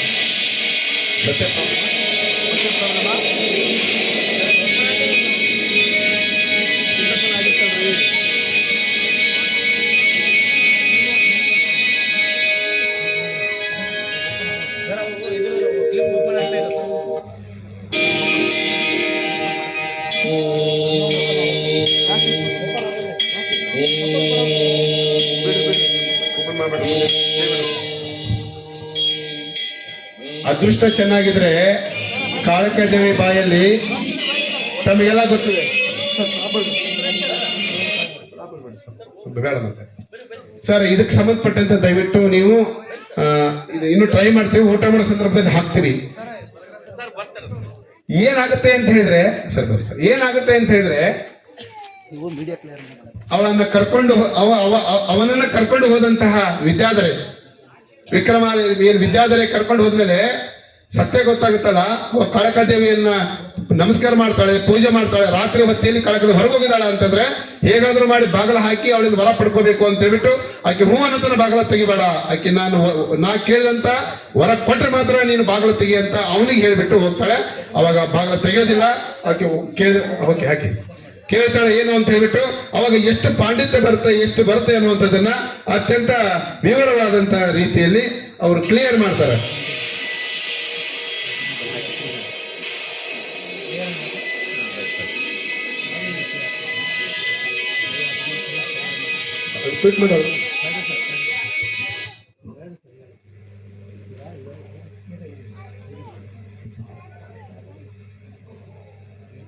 ಓಕೆ ಸರ್, ಸರ್ ಕರೆಕ್ಟ್ 1 ಗಂಟೆ ಆದ್ಮೇಲೆ ನಮಗೆ ಬಂದು ಚೂಡ್ತಾರ ಅವ್ರ ಹಿಂದ. ನೀವು ಸ್ವಲ್ಪ ಸ್ಪೀಡ್ ಮಾಡ್ರಿ. ಹೌದು, ಬೇರೆದವ್ರಿಗೆ ಮಾಡಿವಲ್ಲ. ಓಕೆ ಸರ್, ಅವಳು ಕಾಳಿಕಾದೇವಿ ಏನು ಬೇಡ್ತಿ ಕೇಳು ಅಂದಾಗ ಮಾತ್ರ ಕೊಡ್ತೀನಿ ಅಂದ್ಮೇಲೆ ಬಾಗಲ ತೆಗಿತಾನೆ. ಬಾಗಲ ತೆಗೆದ್ಮೇಲೆ ನೋಡ್ತಾರೆ, ನಾಲಿಗೆ ತೆಗೆದ್ ನನಗೆ ಏನ್ ಬೇಕು ಅಂತ ಕೇಳ್ತಾರೆ. ಐಶ್ವರ್ಯ ಅಂತಸ್ತು ಏನ್ ಬೇಕು ಅಂತಾರೆ. ನನಗೆ ಏನು ಬೇಡ, ನನಗೆ ಬೇಕಾಗಿರೋದು ಏನು ಅಂತ ಹೇಳಿದ್ರೆ ವಿದ್ಯಾ ಬುದ್ಧಿ ಕಲಿಸಿರ್ತಾಳೆ. ವಿದ್ಯಾ ಬುದ್ಧಿ ಬೇಕು ಅಂತ ಹೇಳಿದಾಗ ಮಾತ್ರ ವಿದ್ಯಾ ಬುದ್ಧಿಯನ್ನು ಅಷ್ಟೇ ಕೇಳ್ತಾನೆ. ಆವತ್ತು ಅಂತ ಹೇಳಕ್ಕೆ ನಾಲಿಗೆ ತೆಗಿ ಅಂತಾಳೆ. ಓಂ ಅನ್ನುವಂತ ಒಂದು ಅಕ್ಷರವನ್ನ ತ್ರಿಶೂಲದಿಂದ ಕಾಳಿಕಾ ಮಾತೆ ಬರೀತಾಳೆ. ಯಾವಾಗ ತ್ರಿಶೂಲದಲ್ಲಿ ಕಾಳಿಕಾದೇವಿ ಓಂ ಅಂತ ಬರೆದು ಅವಾಗ ಅತ್ಯಂತ ಪಾರಂಗತ ಆಗ್ತಾನೆ, ಪ್ರಕಾಂಡ ಶಕ್ತಿ ಅವನಲ್ಲಿ ಬರ್ತದೆ, ವಿದ್ಯೆ ಸಹಜವಾಗಿ ತಾನಾಗ್ತೆ ಅನ್ನುವಂತ ಒಂದು ಪ್ರತೀತಿ ಬರುತ್ತೆ. ಇದಕ್ಕೆ ಪ್ರತಿರೋಧವಾಗಿ ಇಲ್ಲಿ ಯಾರು ಮಲ್ಲಿಕಾ ಗಂಟಿ ಮೇಡಮ್ ಬರೀತಾರೆ. ಅದು ಇರ್ಬೋದಾದ್ರೆ ಅದು ಸತ್ಯದ ಮಾತಲ್ಲ. ಕಠಿಣವಾಗಿ ಪರಿಶ್ರಮ ಪಟ್ಟು ಹಲವು ಋಷಿಗಳ ಹತ್ರ ವಿದ್ಯೆಯನ್ನು ಕಲಿತಾರೆ. ವೇದ ಉಪನಿಷತ್ತುಗಳು ಕಲಿತಾದ್ಮೇಲೆ ಬೇರೆ ಬೇರೆ ಮಹಾಕಾವ್ಯಗಳನ್ನು, ರಾಮಾಯಣ, ಮಹಾಭಾರತ, ಮತ್ತೆ ಬೃಹತ್ ಕಥಾ, ಗುಣಾಢ್ಯನ ಬೃಹತ್ ಕಥಾ, ಕೌಟಿಲ್ಯನ ಅರ್ಥಶಾಸ್ತ್ರ, ಇಂಥವುಗಳು ಎಲ್ಲವನ್ನೂ ಓದಿಬಿಟ್ಟು ಮಾತ್ರ ವಿದ್ಯಾವಂತನಾಗಿದ್ದಾನೆ ಹೊರತು ದೇವಿಯ ಆಶೀರ್ವಾದ ಅಲ್ಲ ಅನ್ನುವಂಥದ್ದನ್ನು ಕೂಡ ಮಲ್ಲಿಕಾ ಗಂಟೆ ಪ್ರತಿಷ್ಠಾಪಿಸ್ತಾರೆ. ಇದನ್ನು ಒಪ್ಕೋಬೇಕಾಗಿತ್ತು. ಪರಿಶ್ರಮವಿಲ್ಲದೆ ಬರಲಿಕ್ಕೆ ಬಹಳಷ್ಟು ಕಷ್ಟ ಆಗುತ್ತೆ ಅನ್ನುವಂಥದ್ದು ಕೂಡ ಇದರಲ್ಲಿ ಬರುತ್ತೆ. ಹಾಗಾಗಿ ವಿದ್ಯಾವಂತನಾದಂತ ಕಾಳಿದಾಸ ಏನ್ ಮಾಡ್ತಾನೆ ಅಂತ ಹೇಳಿದ್ರೆ, ಕಲ್ತ್ಕೊಂಡ್ಬಿಟ್ಟು ವಿದ್ಯಾವಂತನಾಗ್ತಾನೆ. ಆಕೆ ಮೂರ್ಛೆ ತಪ್ಪಿದ್ದು ಎಚ್ಚರ ಆಗೋದ್ರೊಳಗ ವಿದ್ಯೆಯನ್ನ ಅಂದ್ರೆ ಆಶೀರ್ವಾದ ಪಡ್ಕೊಂಡು ತಾನು ಸಂಚಾರಿಯಾಗಿ ಹೊರಗಡೆ ಹೋಗ್ತಾನೆ. ಗಂಡ ಎಲ್ಲಿ ಹೋದ ಅಂತ ಗೊತ್ತಿಲ್ಲ. ಈಕೆ ಪ್ರಜ್ಞೆ ಹೇಳ್ತಾಳೆ, ಅವಾಗ ಗಂಡ ಹುಡುಕ್ತಾಳೆ, ಗಂಡ ಸಿಗುದಿಲ್ಲ. ಏನ್ ಮಾಡ್ಬೇಕು ಅಂತ ಅಪವಾದ ಬರ್ತೇನೆ ನನ್ನ ಮೇಲೆ ಅಂತ ಹೇಳ್ಬಿಟ್ಟು ಈ ಕಡೆ ಆಲೋಚನೆ ಮಾಡ್ತಿದ್ರೆ, ಈ ಕಡೆ ಲೋಕ ಸಂಚಾರಿಯಾಗಿ ಕಾಳಿದಾಸ ತನ್ನ ಕೆಲಸ ಮಾಡ್ಲಿಕ್ಕೆ ಪ್ರಾರಂಭ ಮಾಡ್ತಾನೆ. ಪ್ರಪ್ರಥಮವಾಗಿ ಕಾಳಿದಾಸ ಬರೆದಂತ ಮೊದಲ ಚೊಚ್ಚಲ ಅಂದ್ರೆ ತನ್ನ ಸಣ್ಣ ವಯಸ್ಸಿನಲ್ಲಿ ಬರೆದಂತಹ ಮೊದಲದು ಏನು ಅಂತ ಹೇಳಿದ್ರೆ ಋತು ಸಂಹಾರ ಅಂತ. ಅದು ಖಂಡ ಕಾವ್ಯ ಅಂತ ಹೇಳಿದೆ ನಾನು ಆಗಲೇ. ಖಂಡ ಕಾವ್ಯ ಅಂತಾರೆ ಪದ್ಯಗಳು ಸ್ವಲ್ಪ ಇರ್ತದೆ, ಗದ್ಯಗಳು ಸ್ವಲ್ಪ ಇರ್ತದೆ. ಅದನ್ನ ಹಾಡುವ ರೂಪದಲ್ಲಿ ಹೇಳುವಾಗ ಪದ್ಯಗಳನ್ನು ಬಳಸ್ತಾರೆ, ಕಥೆಯನ್ನು ಹೇಳುವ ರೂಪದಲ್ಲಿ ಕಥನಗಳನ್ನು ಬಳಸ್ತಾರೆ. ಹಾಗಾಗಿ ಖಂಡ ಕಾವ್ಯ ರೂಪದಲ್ಲಿ ಅಷ್ಟೊಂದು ಇಷ್ಟವಿಲ್ಲದ, ಜನಮಾನಸದಲ್ಲಿ ಉಳಿಯದಂತಹ ಒಂದು ಖಂಡ ಕಾವ್ಯ ಬರೀತಾನೆ. ಅದು ಬಹಳಷ್ಟು ಪ್ರಚಾರದಲ್ಲಿ ಇಲ್ಲ. ಅದು ಹಾಗಾಗಿ ಅದು ಚೊಚ್ಚಲ ಆಗಿರೋದ್ರಿಂದ ಪ್ರಥಮದಲ್ಲಿ ಬರೆದಂಥದ್ದು ಅದು ಇಷ್ಟ ಆಗೋದಿಲ್ಲ. ಅದಾದ್ಮೇಲೆ ಮುಂದೆ ಹಾಗೆ ಹೋಗ್ತಾ ಹೋಗುವಾಗ ಅಲ್ಲಿ ಒಬ್ರು ವಿಕ್ರಮಾದಿತ್ಯ ಸಿಗ್ತಾನೆ, ಅರಮನೆಗೆ ಹೋಗ್ತಾನೆ. ಇವ್ರ ಪಾಂಡಿತ್ಯವನ್ನು ನೋಡ್ತಾರೆ. ಪಾಂಡಿತ್ಯ ನೋಡಿದ್ಮೇಲೆ ಏನೆಲ್ಲ ಏನಾದ ಅನ್ನುವಂಥದ್ದನ್ನ ಮುಂದಿನ ದಿನಗಳಲ್ಲಿ ಪ್ರಮುಖವಾದಂತ ಮೇಘ ಸಂದೇಶವನ್ನು ಬರೆದು ಓದ್ತಾನೆ. ಅವ್ರ ಮುಂದೆ, ರಾಜರ ಮುಂದೆ ಕವಿಗಳಿರ್ತಾರೆ. ಅಲ್ಲಿ ಅಷ್ಟ ದಿಗ್ಗಜರು ಅಂತ ಕವಿಗಳಿರ್ತಾರೆ. ಯಾರ ಆಸ್ಥಾನದಲ್ಲಿ? ವಿಕ್ರಮಾದಿತ್ಯನ ಆಸ್ಥಾನದಲ್ಲಿ ಅಷ್ಟ ದಿಗ್ಗಜರು. ಅದರಲ್ಲಿ ಕೆಲವರ ಹೆಸರು ಹೇಳೋದಾದ್ರೆ ಅಮರಶಿವ ಅಂತ ಇರ್ತಾನೆ, ಶುಕ್ಲ ಅಂತ ಇರ್ತಾನೆ, ಆಮೇಲೆ ಬೃಹತ್ ಕಥಾ ಅಂತ ಇರ್ತಾನೆ, ಮತ್ತೆ ದಂಡಿ ಅಂತ ಇರ್ತಾನೆ, ಕಾಳಿದಾಸ ಅಂತ ಇರ್ತಾನೆ, ಅಮರಶಿವ ಅಂತ ಇರ್ತಾನೆ, ವರಾಹಮಿಹಿರ ಅಂತ ಇರ್ತಾನೆ. ಈ ತರ 8 ಜನ ಇದ್ರು. ಇವನನ್ನು ಸೇರಿಸ್ಬಿಟ್ಟು 9 ಜನ ಆಗ್ತಾರೆ. ಅಷ್ಟ ದಿಗ್ಗಜರಲ್ಲಿ ಕಾಳಿದಾಸನನ್ನು ಕೂಡ ನಂತರ ದಿನದಲ್ಲಿ ಇವರು ತನ್ನ ಏನು ಆಸ್ಥಾನದ ಕವಿ ಅಂತೇಳಿ ವಿಕ್ರಮ ಆದಿತ್ಯ ಒಪ್ಕೊಳ್ತಾನೆ. ಅವನಿಗೆ ಭೋಜರಾಜ ಅಂತಾರೆ. ಅದು ಉಜ್ಜಯಿನಿ ರಾಜ್ಯದಲ್ಲಿ ಇರ್ತಕ್ಕಂಥ ಧಾರಾನಗರ ಅನ್ನುವಂಥದ್ರಲ್ಲಿ ಅವ ಆಳ್ವಿಕೆ ನಡೆಸ್ತಾರೆ. ಸುವರ್ಣ ಯುಗ ಅಂತ ಕರೀತಾರೆ. ಯಾವುದೂ ಕೂಡ ತೊಂದರೆ ಇರಲಾರ್ದಂಗೆ ಸಾಹಿತ್ಯಕ್ಕೆ ಸಂಸ್ಕೃತಿಗೆ ಆಶ್ರಯ ನೀಡಿದಂತ ಭಾರತ ದೇಶದ ಯಾರಾದ್ರೂ ಕವಿ ಇದ್ರೆ ಅವರು ಸುವರ್ಣ ಯುಗ ಅಂತ ಕರೆಯಲ್ಪಡುವ ಗುಪ್ತರ ಕಾಲದ ವಿಕ್ರಮಾದಿತ್ಯ ಅನ್ನೋದನ್ನು ಯಾರು ಕೂಡ ಮರಿಬಾರದು. ಅದಕ್ಕೆ ಅಷ್ಟು ಜನರಲ್ಲಿ ಕೂಡ ಕವಿಗಳಿದ್ರು ಅನ್ನುವಂಥದ್ದು ಕೂಡ ಅದರಲ್ಲಿ ಬರ್ತದೆ. ಅದೇ ಸಂದರ್ಭದಲ್ಲಿ ಪ್ರಮುಖವಾದಂತಹ ಮೇಘ ಸಂದೇಶ ಬರೀತಾರೆ. ವಿಚಿತ್ರ ಅನ್ಸುತ್ತೆ ಮೇಘ ಸಂದೇಶ. ಅದು ಏನು ಅಂತ ಹೇಳಿದ್ರೆ ಯಕ್ಷಣಿಯರದ ಸಂಬಂಧಪಟ್ಟಂತದ್ದು.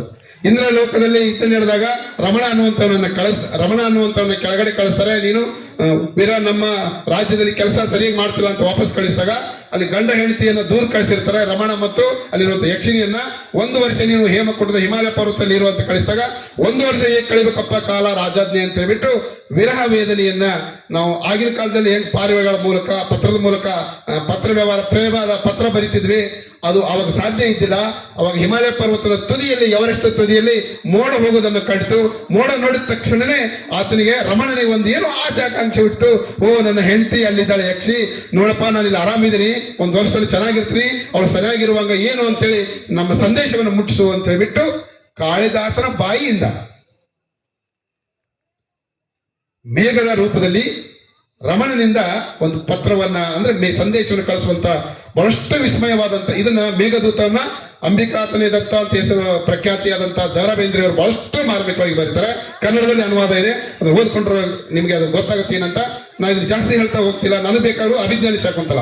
ಇದಾದ್ಮೇಲೆ ಆ ಕವಿ ಅಲ್ಲೇ ಆಸ್ಥಾನದಲ್ಲಿ ಇದ್ದಾಗ ಒಂದಿಷ್ಟು ಏನೇನಂತ ಗೊತ್ತಾಗುತ್ತೆ. ಅವಾಗ ಪ್ರಮುಖವಾದಂತ 2 ನಾಟಕ ಬರೀತಾರೆ, ಮಾಲವಿಕಾಗ್ನಿ ಮಿತ್ರ ಮತ್ತು ವಿಕ್ರಮ ಸ್ವಯ್ಯ ಅಂತ ಬರೆದಾದ್ಮೇಲೆ ಬಹಳಷ್ಟು ಖುಷಿಯಿಂದ ಕನಕ ಅಭಿಷೇಕವನ್ನು ಮಾಡ್ತಾನಂತೆ ಮಹಾರಾಜ ವಿಕ್ರಮಾದಿತ್ಯ. ಇವರೆಲ್ಲರಿಗೂ ಅಸಮಾಧಾನ ಇರುವಾಗ 8 ಜನ ಕವಿಗಳ ಮುಂದ್ಗಡೆ ಇವನಿಗೆ ಕನಕಾಭಿಷೇಕ ಮಾಡಿ ನಾನು ರಾಜಶ್ರೇಯವನ್ನು ಕೊಟ್ಟು ಇವನು ಕೂಡ ನಮ್ಮ ಅಂತ ಅನ್ಕೋತಾನೆ. ಹಾಗಾಗಿ ಅಲ್ಲೇ ಕೂಡ ಆಳ್ವಿಕೆ ನಡೀತಿದೆ. ಅತ್ಯಂತ ಒಳ್ಳೆಯ ಮಿತ್ರರಾಗಿ ಇರ್ತಾರೆ. ಮಿತ್ರರಾಗಿದ್ದು ಇರುವಾಗ ಇವನು ರಾತ್ರಿ ಒಂದ್ ವೇಳೆ ಅಂದ್ರೆ ವೇಷ ಸಂಚಾರಿ ಅಂದ್ರೆ ಮಹಾರಾಜ ಮತ್ತು ಮಂತ್ರಿಗಳು ತನಗೆ ಆಪ್ತರು ಯಾರಿದ್ದಾರೆ ಅವರನ್ನ ರಾತ್ರಿ ವೇಳೆಯಲ್ಲಿ ನಮ್ಮ ರಾಜ್ಯದಲ್ಲಿ ಏನೇನು ವಿದ್ಯಮಾನ ನಡೀತಿದೆ ಅಂತ, ರಾಮಾಯಣ ಕಾಲದಲ್ಲಿ ಹೇಗೆ ರಾಮ ತನ್ನ ದೂತನನ್ನು ಕಳಿಸಿ ಸೀತೆಯ ಬಗ್ಗೆ ಅಗಸನ ಮಾತಿನಿಂದ ಕೇಳಿದಂತ ಮಾತಿನಿಂದ ಹೇಗೆ ಸೀತೆಯನ್ನ ಅವ್ರು ಕಾಡಿಗಟ್ಟಿದ್ರಲ್ಲ ಅಂತ ವೇಳೆ ದೂತರನ್ನ ಕಳಿಸುವಾಗ ತಾವೇ ವೇಷ ಬದಲಿಸಿಕೊಂಡು ಸಂಚಾರ ಮಾಡುವಾಗ ಗೊತ್ತಾಗುತ್ತೆ. ಈ ಕಡೆ ವಿದ್ಯಾರ್ಥಿ ಚಿಂತಾಕ್ರಾಂತರಾಗಿ ನನ್ನ ಗಂಡ ಎಲ್ಲೋದ, ಇಷ್ಟು ಪುಸ್ತಕಗಳನ್ನ ಇವರು ನಾಟಕಗಳನ್ನ ಬಿಡುಗಡೆ ಮಾಡ್ತಿದ್ದಾರೆ ಮಾಲವಿಕಾಗ್ನಿ ಮಿತ್ರ ವಿಕ್ರಮ ಓರ್ವಶಿ ಆದ್ರೆ ಇಷ್ಟು ಅದ್ಭುತವಾದ ನಾಟಕ ಬರೆಯೋರು ಬಹುಶಃ ನಮ್ಮ ಯಜಮಾನ್ರೆ ಇರ್ಬೇಕು ಅಂತ ತಿಳ್ಕೊಂಡೆ. ಹಾಗಾಗಿ ನನ್ನ ಗಂಡಲ್ಲಿ ಹುಡುಕ್ತೀನಿ ಅಂತೇಳಿ ಬಿದ್ದಾದ್ರೆ ತಾನು ವೇಷ ಬದಲಿಸಿಕೊಂಡು ಅಲ್ಲಿ ಇಲ್ಲಿ ಹುಡುಕ್ತಾ ಧಾರಾನಗರದಲ್ಲೇ ಅಂದ್ರೆ ಇವನು ಕಾಳಿದಾಸ ಅಂತ ಆಕಿ ಗೊತ್ತಿಲ್ಲ. ಯಾಕೆಂದ್ರೆ ಕಾಳಿಯ ಮುಂದೆ ತಂದು ಹಾಕಿದಕ್ಕೆ ಕಾಳಿದಾಸ ಅಂತ ಆಕೆ ಗೊತ್ತಿಲ್ಲ, ಇವರೇ ಇರ್ಬೋದು ಅಂತ ಹೇಳಿ ಧಾರಾನಗರಕ್ಕೆ ವೇಷ ಮನಸ್ಸು ಬರ್ತಾಳೆ. ಅಲ್ಲಿ ಒಬ್ಬ ವೇಷೆಯ ಮನೆಯಲ್ಲಿ ಆಶ್ರಯ ಪಡೆದ ಅಂದ್ರೆ ರಾಜ್ಯಾಶ್ರಯದ ನರ್ತಕಿ ರಜನಿ ಅಂತ ಆ ನರ್ತಕಿಯ ಮನೆಯಲ್ಲೇ ಆಶ್ರಯನ ಕೇಳ್ತಾಳೆ. ಆಶ್ರಯ ಕೇಳುವಾಗ ಆಕೆ ಒಂದ್ಸರಿ ಹೊರಗೆ ಬಂದಾಗ ಈತ ನೋಡ್ತಾರೆ ವೇಷ ಬದಲಿಸಿ ಹೋಗುವಾಗ ಭೋಜರಾಜ್ ಇವರು ಹೋಗುವಾಗ ಏನೋ ಒಂಚೂರು ಸೆರಗು ಬಡಿತದೆ ಅಂತಲ್ಲ ಅನ್ನತ ಭಾವಿಸಬಾರದು. ಅಂದ್ರೆ ಏನೋ ಒಂಚೂರು ಮೋಹ ಅಲ್ಲಿ ಬರ್ತದೆ. ಆ ಒಂದು ಸೌಂದರ್ಯವತಿ ಏನಿದ್ದಾಳಲ್ಲ, ಸ್ವರ್ಗ ಸುಂದರಿ ಏನಿದ್ದಾಳ ಅವನ ಪಾಲಿಗೆ ಅವಳು ನೋಡಿದ ತಕ್ಷಣ ಇಕಿನೇ ಇರ್ಬೋದು, ಏನೋ ಮೊದಲನೇ ಕಾಲದಲ್ಲಿ ನಾನು ಏನೋ ಪ್ರೀತಿ ಮಾಡಿದಂಥವಳು ನೀ ಏನೋ ಇರ್ಬೋದು ಅನ್ನುವಂಥ ಆಲೋಚನೆ ಬೆಳೀತಾ ಆ ವೇಶ್ಯ ಮನೆಗೆ ಬರ್ತಾರೆ. ಇವರು ಹುಡುಕ್ತಾ ಇರ್ತಾರೆ. ರಾಜನಿಗೆ ಬೇಕಾದಂತ ಮನುಷ್ಯ ಆದ್ರೂ ಕೂಡ ಇವ್ರು ಕುತಂತ್ರ ಮಾಡಿಬಿಟ್ಟು ಇವರೆಲ್ಲರೂ ಕೂಡ ಇವನ್ನ ಕಾಳಿದಾಸನನ್ನ ವೇಶ್ಯ ಮನೆಯಲ್ಲಿದ್ದಾನೆ ಅಪಪ್ರಚಾರ ಮಾಡಿಬಿಟ್ಟು ರಾಜ್ಯದ ಹೊರಗಟ್ಟಬೇಕು ಅಂತ ಹೇಳಿ ಅವ್ರು ಪ್ರಯತ್ನ ಮಾಡ್ತಿರುವಾಗ ಈತ ವೇಶ್ಯ ಮನೆಯಲ್ಲಿ ತನ್ನ ಆಶ್ರಯ ಕೊಟ್ಟಂತಹ ಮೇಲೆ ಏನು ವಿದ್ಯಾಧರ ಇದ್ಲು ವೇಷ ಬದಲಿಸಿದ್ಲು ಅವಳ ಹತ್ರ ಬಂದ್ಬಿಟ್ಟು ಗೊತ್ತಾಗ್ತದೆ ಅಂತ ಆ ಮೋಹ ಬಂದಾಗ ಅದು ಅದ್ಭುತವಾದಂತ ಒಂದು ನಾಟಕವನ್ನು ಬರೀತಾನೆ. ತನ್ನ ಜೀವನದ ನೆನಪಿಸ್ಕೊಂಡ್ಬಿಟ್ಟು ಆಲೋಚನೆಗಳನ್ನ ನೆನಪಿಸ್ಕೊಂಡು ಎಳೆಯಾಗಿ ಒಂದು ಸಂಸ್ಕೃತದಲ್ಲಿ ನಾಟಕವನ್ನು ಬರೀತಾನೆ. ಆ ನಾಟಕ ಅಭಿಜ್ಞಾನ ಶಾಕುಂತಲ ಆಗುತ್ತೆ. ಆ ನಾಟಕವನ್ನ ರಾಜನ ಮುಂದೆ ಓದ್ತಾನೆ. ಬಹಳಷ್ಟು ಖುಷಿ ಪಡ್ತಾರೆ. ಏನಿದೆ ನಿಂದೇನಾದ್ರೂ ವೇದನೆ ಇದೆಯಾ ಒಳಗಡೆ, ಹಿಂದಿನ ಜನ್ಮದಲ್ಲಿ ಏನಾದ್ರೂ ನಿನಗಿದು ಬೇಕು ಅಂತ ಅನ್ಸುತ್ತಾ, ಏನು ಆಲೋಚನೆ ಇದೆ ನೀನು ಅಂತ ಹೇಳ್ಬಿಟ್ಟು ಕಾಳಿದಾಸನನ್ನ ಅವರು ಕೇಳ್ತಾರೆ. ಯಾಕಂದ್ರೆ ಈಗ ನನಗೂ ಅನಿಸ್ತದೆ, ನಿಮ್ಮ ಮನಸ್ಸಲ್ಲಿ ಬಂದಿರ್ಬೋದು ಕೆಲವಷ್ಟು, ನಮಗೂ ಯಾರಾದ್ರೂ ದುಶ್ಚಂತನರಿದ್ರ ಅಂತ ಹೇಳಕ್ಕಾಗಲ್ಲ. ಅಂದ್ರೆ ಏನೋ ನೆನಪಿದ್ದಾಗ ಅದು ಏನೇನೋ ಭಾವನೆಗಳು, ವಿರಹ ವೇದನೆಗಳು, ಪ್ರಣಯ ಗೀತೆ ಅಂತ ಬಂದಾಗ ಅವನು ಬರೆದಾಗ ಅದನ್ನ ಅಭಿಜ್ಞಾನ ಶಾಕುಂತಲೆ ಬರೀತಾರೆ. ಬರೆದಾದ್ಮೇಲೆ ಮತ್ತೆ ವೇಶ್ಯೆ ಇವನನ್ನ ಸಾಯಿಸೋದಕ್ಕಾಗಿ ಪ್ರಯತ್ನ ಮಾಡಿಬಿಟ್ಟು ವೇಶ್ಯೆ ಅಂದ್ರೆ ಏನಕ್ಕೆ ಸಾಯಿಸ್ತಾಳೆ ಅಂತಂದ್ರೆ, ಅಲ್ಲೊಬ್ಬ ಡಿಂಡಮ ಅಂತ ಕವಿ ಬರ್ತಾನೆ ರಾಜೇಶ್ವರಕ್ಕೆ. ತನ್ನ ರಾಜಸ್ಥಾನದ ಅಂದ್ರೆ ಈ ರಾಜೇಶ್ವರದಲ್ಲಿ ನನ್ನನ್ನು ಮೀರಿಸ ಕವಿಗಳು ಯಾರಾದ್ರೂ ಇದ್ದಾರಾ ಅಂತ ಕೇಳೋಕೆ ಡಿಂಡಿಮ ಅಂತ ಕವಿ ಬರ್ತಾನೆ ಪರೀಕ್ಷೆ ಮಾಡಕ್ಕೆ ರಾಜಾಶ್ರಯದಲ್ಲಿ. ಅವಾಗ ಅಷ್ಟೊತ್ತಿಗೆ ಇವನು ವೇಶ್ಯ ಮನೆಯಲ್ಲಿದ್ದಾನೆ ಅಂತ ಸುದ್ದಿ ಬಂದಾದ್ಮೇಲೆ ಕಾಳಿದಾಸನನ್ನ ಸಿಟ್ಟಿನಿಂದ ರಾಜ ಹೊರಗೆ ಹಾಕಿರ್ತಾನೆ. ಅಲ್ಲಿ ಇವ್ರು ಇರೋ 8 ಕವಿಗಳಿರ್ತಾರೆ. ಡಿಂಡಿಮ ಕವಿ ಬಂದ್ಬಿಟ್ಟು ಕಮಲೇ ಕಮಲೋತ್ಪತ್ತಿ, ಕಮಲೇ ಕಮಲೋತ್ಪತ್ತಿ, ಇದ್ರ ಅರ್ಥ ಹೇಳ್ರಿ ಅಂತ ಹೇಳ್ತಾರೆ. ಕಮಲದಲ್ಲಿ ಕಮಲ ಹುಟ್ಟುತ್ತಾ, ಕಮಲದಲ್ಲಿ ಕಮಲ ಹೆಂಗ್ ಹುಟ್ಟುತ್ತೆ ಅಂತ ಎಲ್ಲರೂ ಕೂಡ ಯಾರು ಕೂಡ ಅನಿಸಿರಲ್ಲ. ರಾಜರಿಗೆ ಬೇಜಾರಾಗುತ್ತೆ. ನಾಳೆ ಹೇಳಿಬೇಕಾದ್ರೆ ಅಂತ ಡಿಂಡಿಮ ಕವಿ ವಾಪಸ್ ಹೋಗ್ತಾನೆ. ಈ ಸುದ್ದಿ ಅರ್ಥ ರಾಜ್ಯ ಕೊಡ್ತೀನಿ, ಡಂಗರ ಹೊಡೆಸ್ರಿ, ಇದಕ್ಕೆ ಉತ್ತರ ಹೇಳಿದ್ರಿಗೆ ಅಂತ ಡಂಗರ ಸಾರಿಸ್ತಾನೆ. ಈ ಡಂಗರ ಸಾರಿಸುವಾಗ ವೇಶ್ಯೆ ಮನೆ ಮುಂದೆ ಬರುತ್ತೆ. ಆಕೆ ಕರಪತ್ರ ತಗೊಂಡು ನೋಡ್ತಾಳೆ. ಅಲ್ಲೇ ದಾಸಿ ಮನೆಯಲ್ಲಿ ಏನು ಅವನು ಹೊರಗೆ ಹಾಕಿದಾಗ ಅವಳ ಮನೆಯಲ್ಲಿ ಬಂದಿರ್ತಾನೆ. ಅವಳ ಮನೆಯಲ್ಲಿ ಬಂದಿದ್ದಾಗ ಅದನ್ನು ಓದಿರ್ತಾನೆ. ಇದೇನು ನೋಡಿ ಅಂತ ಹೇಳಿದಾಗ ಇದೇನು ದೊಡ್ಡ ವಿಷಯ ಇದರಲ್ಲಿ, ಕಮಲೇ ಕಮಲೋತ್ಪತ್ತಿ ಏನ್ ದೊಡ್ಡ ವಿಷಯ ಅನ್ನೋದನ್ನ ಒಂದು ಕ್ಷಣಾರ್ಧದಲ್ಲಿ ಅವನು ಬಿಚ್ಚಿ ಹೇಳ್ತಾನೆ. ಬಿಚ್ಚಿ ಹೇಳಿದಾಗ ಅರ್ಥವನ್ನು ಹೇಳಿದಾಗ ಈಕಿ ಖುಷಿ ಆಗುತ್ತೆ ವೇಶ್ಯೆಗೆ, ರಜನಿಗೆ. ಓಡೋಡಿ ತಗೊಂಡೋಗಿ ಮರದಿನ ಅಲ್ಲಿ ಹೋಗ್ತಾನೆ. ಮತ್ತೆ ಡಿಂಡಿಮ ಕವಿ ಉತ್ತರ ಸಿಕ್ತಾ ಅಂತ ಬರ್ತಾನೆ. ಒಬ್ಬ ಹೆಣ್ಮಗಳು ಬಂದ್ಬಿಟ್ಟು ಇದಕ್ಕೆ ಕಮಲೇ ಕಮಲೋತ್ಪತ್ತಿ ಅನ್ನೋದಕ್ಕೆ, ಕಮಲದಂತ ಮುಖದಲ್ಲಿ, ವದನ ಅಂದ್ರೆ ಮುಖ, ಕಮಲದಂತ ಮುಖದಲ್ಲಿ ಕಮಲದಂತ 2 ಕಣ್ಣುಗಳಿವೆ ಅನ್ನೋದು ಅಷ್ಟೇ ಅದರ ಅರ್ಥ. ಇದನ್ನ ಅರ್ಥ ಮಾಡಿದ ಅಷ್ಟ ಕವಿಗಳು ವಿರವಿರ ಒದ್ದಾಡುವಾಗ ಈ ಹೆಣ್ಮಗಳು ಬಂದು ಹೇಳಿದ್ದು ಡಿಂಡಿಮ ಕವಿಗೆ ಆಶ್ಚರ್ಯ ಆಗುತ್ತೆ. ಏನೋ ಇದ್ರಲ್ಲಿ ಮುಜುಗರ ಇದೆ, ಏನೋ ಇಲ್ಲಿ ಮೋಸ ಇದೆ, ನಿಜವಾಗಿ ಹೇಳೋರು ಯಾರು ಅಂತ ಕೇಳಿದಾಗ ಆಕೆ ಸತ್ಯವನ್ನು ಒಪ್ಕೊತಾಳೆ. ಕಾಳಿದಾಸ ಹೇಳಿದಾನೆ ಅಂತ, ಅವನ್ ಬಿಟ್ಟು ಯಾರು ಹೇಳಕ್ ಸಾಧ್ಯ ಇಲ್ಲ ಅಂತ ಕವಿ ಹೇಳಿದಾಗ ಕಾಳಿದಾಸ ಉತ್ತರ ಹೇಳೋದಕ್ಕೆ ಬಯಸ್ತದೆ. ಇಷ್ಟೊತ್ತಿಗೆ ಹೋಗುವಾಗ ಕಾಳಿದಾಸ ಎಲ್ಲಿದ್ದಾನೆ, ನಿಮ್ಮನೇಲಿದ್ದಾನೆ ಅಂತ ಹೇಳುವಾಗ ಆಕೆ ಗೊತ್ತಾದ್ರೆ ಸಮಸ್ಯೆ ಆಗತ್ತೆ ಅಂತ ಹೇಳಿ ಅವನಿಗೆ ಹಾಲು ಕೊಡುವ ನೆಪದಲ್ಲಿ ವಿಷವನ್ನು ಹಾಕಿ ಅವನಿಗೆ ವಿಷ ಕುಡಿಸಿರ್ತಾಳೆ. ಬರೆದು ನೋಡುವಾಗ ವಿಷ ಆಗಿರ್ತದೆ. ವಿಕ್ರಮಾದಿತ್ಯ ಫ್ರೆಂಡ್ಸ್ ಇರ್ತಾರೆ ಅವರು. ಇದೇನಪ್ಪ ಹಿಂಗಾಯ್ತಲ್ಲ ಅಂತ ಹೇಳ್ಬಿಟ್ಟು ಅವಾಗ ಅವನು ಚರ್ಮಗೀತಿ ಅಂತ ಕರೀತಾರೆ. ಅಂದ್ರೆ ನನ್ನ ಸಾವಿನ ಗೀತೆಯನ್ನ ನಿನ್ನ ಬಾಯಿಂದ ಹೇಳಿಸಿ ನಾನು ಸಾಯ್ತೀನಿ ಅಂತ ಅಂದ್ರೆ ಹೇಳಿಸ್ಬಿಟ್ಟು ಆಗುತ್ತೆ. ಅದೆಲ್ಲ ಆಗುತ್ತೆ. ಕಾಳಕದೇವಿ ವರಪ್ರಸಾದಿಂದ ಮತ್ತೆ ವಿಕ್ರಮಾದಿತ್ಯನನ್ನ ಬದುಕಿಸ್ತಾನೆ. ಏನೇನೋ ಆಗಿ ಅದು ಕಥೆಯಲ್ಲಿ ಎಂಡ್ ಆಗುತ್ತೆ. ಆ ಚಲನಚಿತ್ರಕ್ಕೆ ಸಂಬಂಧಪಟ್ಟಂತೆ ನಾವು ಬರುವಂತ ಬಹುಮುಖ್ಯವಾದ ವಿಷಯ ಏನಂತ ಹೇಳಿದ್ರೆ, ಹೇಗೆ ಅಭಿಜ್ಞಾನ ಶಾಕುಂತಲವನ್ನ ನಮ್ಮ ಕಾಳಿದಾಸರು ಬರೆದ್ರು ಅಂತ. ಬಹಳಷ್ಟು ಮಾರ್ಮಿಕವಾದಂತದ್ದು. ಹೆಂಗ್ ಬರೆದು ಏನೇನಿದೆ ಅದರಲ್ಲಿ ಅಂತ ಹೇಳ್ಬಿಟ್ಟು ನಿಮಗೊಂದು ಆಶ್ಚರ್ಯ ಇದೆ. ಭಾರತ ದೇಶದ ಹಿಮಾಲಯ ಪರ್ವತ ಶ್ರೇಣಿ ಏನಿದೆ ಅದನ್ನು ಸ್ವರ್ಗ ಅಂತಾನೆ ಭಾವಿಸ್ತೀವಿ. ಯಾವುದೇ ಕವಿ ಉಲ್ಲೇಖ ಮಾಡಿದ್ರು ಕೂಡ ಅದು ಸ್ವರ್ಗ ಲೋಕ ಅಂತಾನೆ ಭಾವಿಸ್ತೀವಿ. ಪ್ರಕಾಂಡ ಪಂಡಿತ ಮಹಾಋಷಿಗಳೆಲ್ಲರೂ ಕೂಡ ತಪಸ್ಸನ್ನು ಮಾಡಿರೋದು ಹಿಮಾಲಯ ಪರ್ವತದ ವಿವಿಧ ಬೆಟ್ಟಗಳ ಮೇಲೆ, ಗಿರಿಗಳ ಮೇಲೆ. ಆ ಒಂದು ಪರ್ವತದ ತಪ್ಪಲಿನಲ್ಲಿ ಹೇಮಕೂಟ ಅನ್ನುವಂಥ ಒಂದು ವನ ಇರ್ತದೆ. ಆ ವನದಲ್ಲಿ ಮಾರಿಚ ಅಂತ ಹೇಳಿಬಿಟ್ಟು, ಆ ವನದಲ್ಲಿ ಮಾರಿಚ ಅಂತ ಒಂದು ಆಶ್ರಮ ಇರ್ತದೆ. ಮಾರಿಚ ಅನ್ನುವಂಥ ಆಶ್ರಮದಲ್ಲಿ ವಿಶ್ವಾಮಿತ್ರ ಅನ್ನುವಂಥ ಮಹರ್ಷಿಗಳಿರ್ತಾರೆ. ವಿಶ್ವಾಮಿತ್ರ ಮಹರ್ಷಿಗಳು ಮೇನಕೆ, ಅವರ ಹೆಂಡತಿ ಮೇನಕೆ ಅಂದ್ರೆ ಮೇನಕೆ ಸಮಾಗಮದಿಂದ ಒಂದು ಮಗು ಜನಿಸ್ತದೆ. ಮಗು ಯಾವುದು ಅಂತ ಹೇಳಿದ್ರೆ ಹೆಣ್ಣು ಮಗು ಶಾಕುಂತಲೆ. ಅರ್ಥಾತ್ ಶಾಕುಂತಲೆ ತಂದೆ ತಾಯಿ ಯಾರು ಅಂದ್ರೆ ತಂದೆ ವಿಶ್ವಾಮಿತ್ರ, ತಾಯಿ ಮೇನಕೆ. ಹೀಗಿರುವಾಗ ಅವರು ಲೋಕ ಸಂಚಾರ ಮಾಡುವಾಗ ಮೇನಕೆ ಮತ್ತು ವಿಶ್ವಾಮಿತ್ರರು ಇದು ಹೀಗೆ ಆಗುದಿಲ್ಲ ಅಂತ ಹೇಳ್ಬಿಟ್ಟು ಅವರು ಚಿತ್ರಕೂಟದಲ್ಲಿ ವಾಸ ಮಾಡಿರುವಂತಹ ಕಣ್ವ ಮಹರ್ಷಿಗಳು ಅಥವಾ ಕಾಶ್ಯಪ ಮಹರ್ಷಿ ಅಂತ ಕರೀತಾರೆ. ಅವ್ರಿಗೆ ತನ್ನ ಮಗಳನ್ನ ನೀ ಸಾಕು ಅಂತ ಕೊಡ್ತಾರೆ. ಕಶ್ಯಪ ಮಹರ್ಷಿಗಳು, ಕಣ್ವ ಋಷಿಗಳು ಮಗಳ ಶಕುಂತಲೆಯನ್ನ, ಮುದ್ದಾದ ಮಗುವನ್ನ ಅವರ ಆಶ್ರಯದಲ್ಲೇ ಸಾಕಲಿಕ್ಕೆ ಪ್ರಾರಂಭವಾಗುತ್ತೆ. ಇದು ಮೊದಲನೇ ಪಾಠ. ಒಟ್ಟಾರೆ ಅಭಿಜ್ಞಾನ ಶಾಕುಂತಲದಲ್ಲಿ 7 ಅಂಕಗಳಿವೆ. ನಾಟಕದಲ್ಲಿ ಎಷ್ಟು ಅಂಕಗಳು ನಮಗೆಲ್ಲ ಗೊತ್ತು. ನಾಟಕ ನೋಡಿದ್ವಿ ನಾವೆಲ್ಲ ಹಿಂದೆ. ಇವತ್ತು ಕೂಡ ಲಿಂಕ್ಸ್ ನಾಟಕ ಹಾಕಿದ್ದಾರೆ.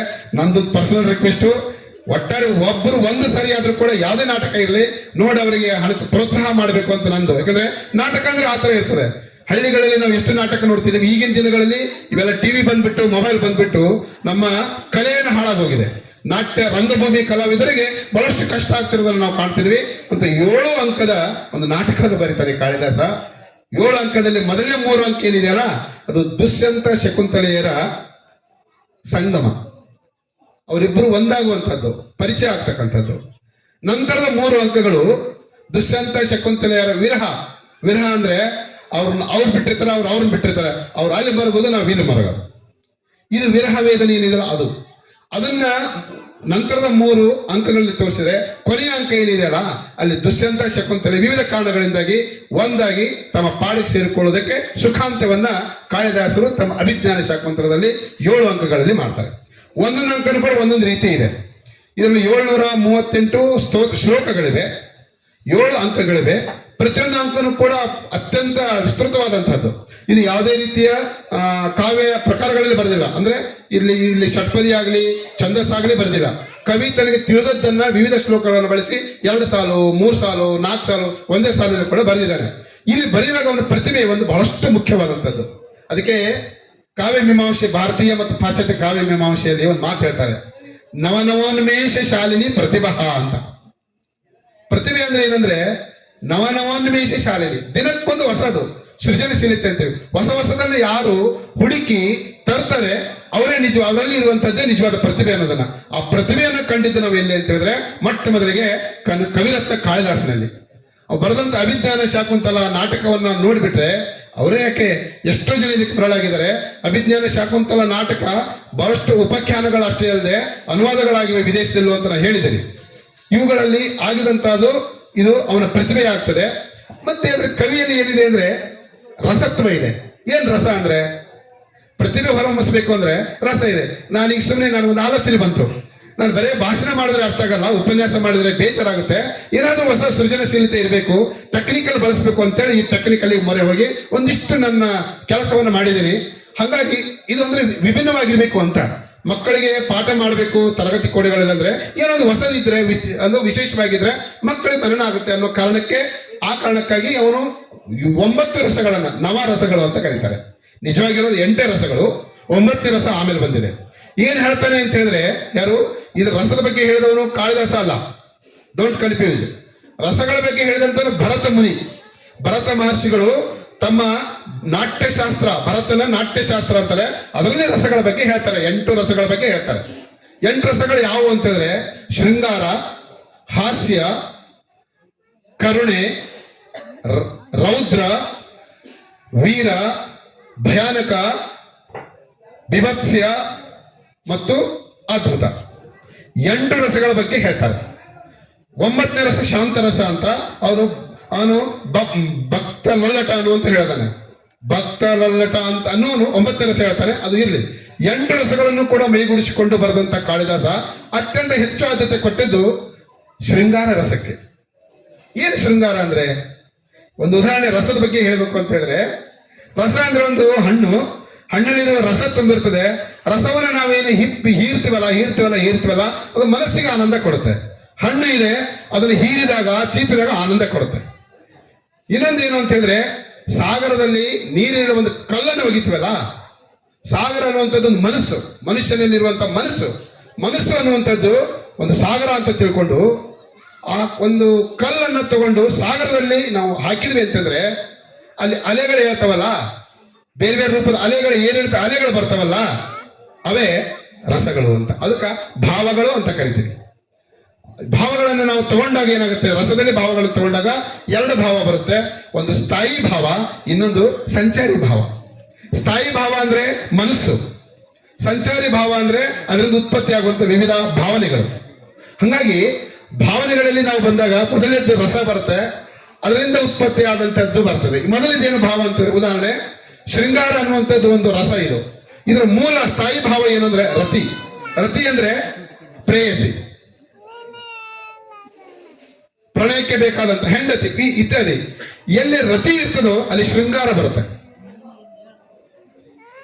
ಎಲ್ಲಿ ರತಿ, ಮೊಟ್ಟ ಮೊದಲು ನಾವೇನಾದ್ರೂ ಹೆಂಡತಿ ನೋಡಕ್ ಹೋದಾಗ, ಅಥವಾ ಈಗಿನ ಹುಡುಗರು ಮಾತಾಡ್ಬೇಕು ಅಂತ ಬೇರೆ ಎಲ್ಲ ಉದ್ಯಾನದಲ್ಲಿ ಕೂತ್ಕೊಂಡಾಗ ಮಾತಾಡಕ್ ಪ್ರಾರಂಭ ಮಾಡ್ಬೇಕು ಅಂದ್ರೆ ಏನೇನೋ ಆಲೋಚನೆ ಬರ್ತಾರ, ಈ ಶೃಂಗಾರ ರಸ ಅಂತ ಕರಿತೀವಿ. ರತಿಯಿಂದ ಉತ್ಪತ್ತಿ ಆಗೋದು ಶೃಂಗಾರ ರಸ, ಹಾಸದಿಂದ ಉತ್ಪತ್ತಿ ಆಗೋದು ಹಾಸ್ಯ ರಸ, ಮುಂದೆ ಬರತಕ್ಕಂಥದ್ದು ಮುಂದಿನ ರಸ ಇದ್ರೆ ಕರುಣೆ ರಸ. ಕರುಣಾರಸ ಉದ್ಭವ ಆಗೋದು ಎಲ್ಲಿಂದ, ಮೂಲದಿಂದ. ಸ್ಥಾಯಿ ಭಾವ ಯಾವುದು ಅಂತ ಹೇಳಿದ್ರೆ ಅದಕ್ಕೆ ಶೋಕ, ದುಃಖದಿಂದ ನಮಗೆ ಕರುಣೆ ಹುಟ್ಟುತ್ತೆ.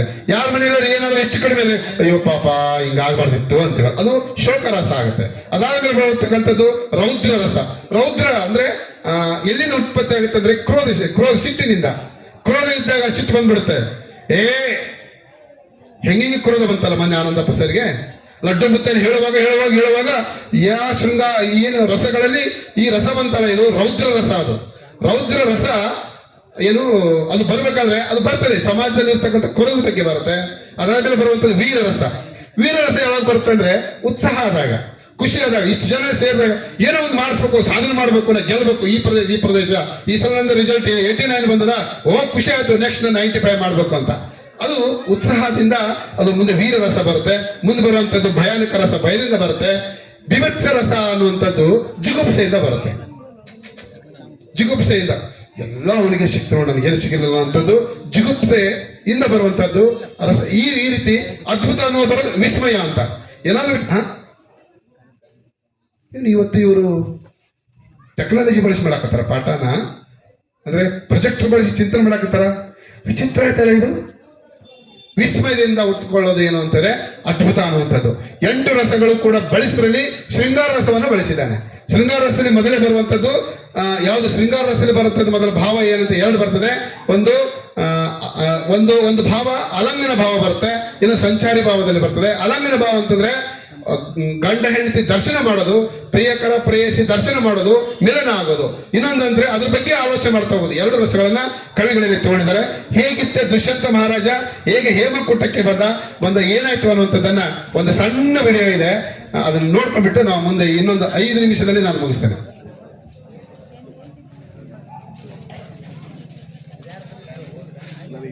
ಕೊಟ್ರೆ 7:20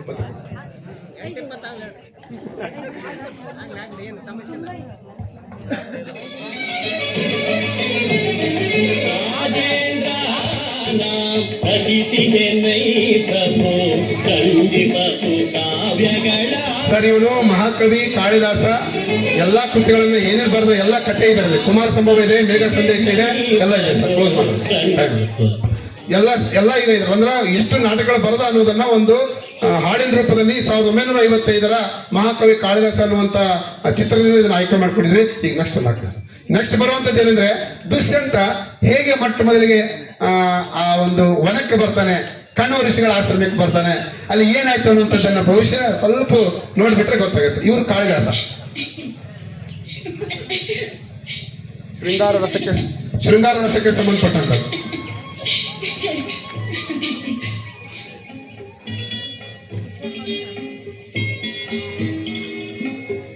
ಅನುರಾಗ ರೂಪದರ್ಶನ ಅರಮನೆ ಅಂತಃಪುರದಲ್ಲಿಯೇ ಕಾಣದಂತಹ ಚೆಲುವು.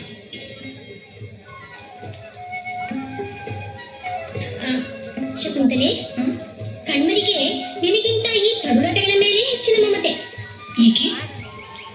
ಕುಸುಮ ಕೋಮಲೆಯಾದ ನಿನ್ನನ್ನು ನೀರಿರುವ ಕಾರ್ಯಕ್ಕೆ ನೇಮಿಸಿದ್ದಾರಲ್ಲ, ಅದಕ್ಕೆ.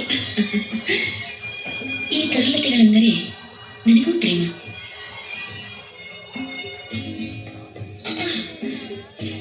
ಅನಿಸುಗೆ ಈ ಪ್ರೇಮದಲ್ಲಿ ಕಟ್ಟಿದ ವಲ್ಕಲ ತುಂಬಾ ಬಿಗಿಯಾಗಿ ನನ್ನ ಎದೆ ನಯುತ್ತಿದೆ. ಸ್ವಲ್ಪ ಸಡಿಲಗೊಳಿಸು. ಎದೆ ರೂಪಿಸುತ್ತಿರುವ ನಿನ್ನ ಯೌವನವನ್ನು ನಿಂದಿಸು, ನನ್ನನ್ನು ನಿಂದಿಸಬೇಡ. ಈ ಬಾಳೆ ಅತ್ಯಂತ ರಮಣೀಯವಾಗಿದ್ದಾಳೆ.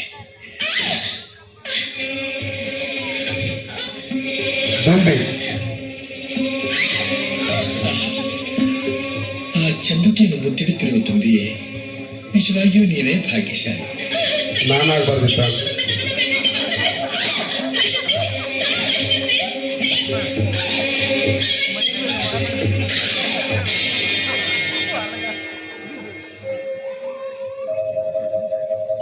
ಶೃಂಗಾರ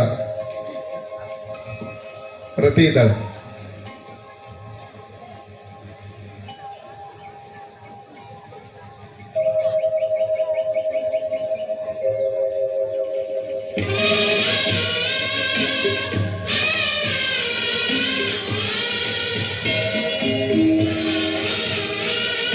ಶಕುಂತಲೆ, ಶಕುಂತಲೆ, ಮೈ ಮರೆತಿದ್ದಾಳೆ.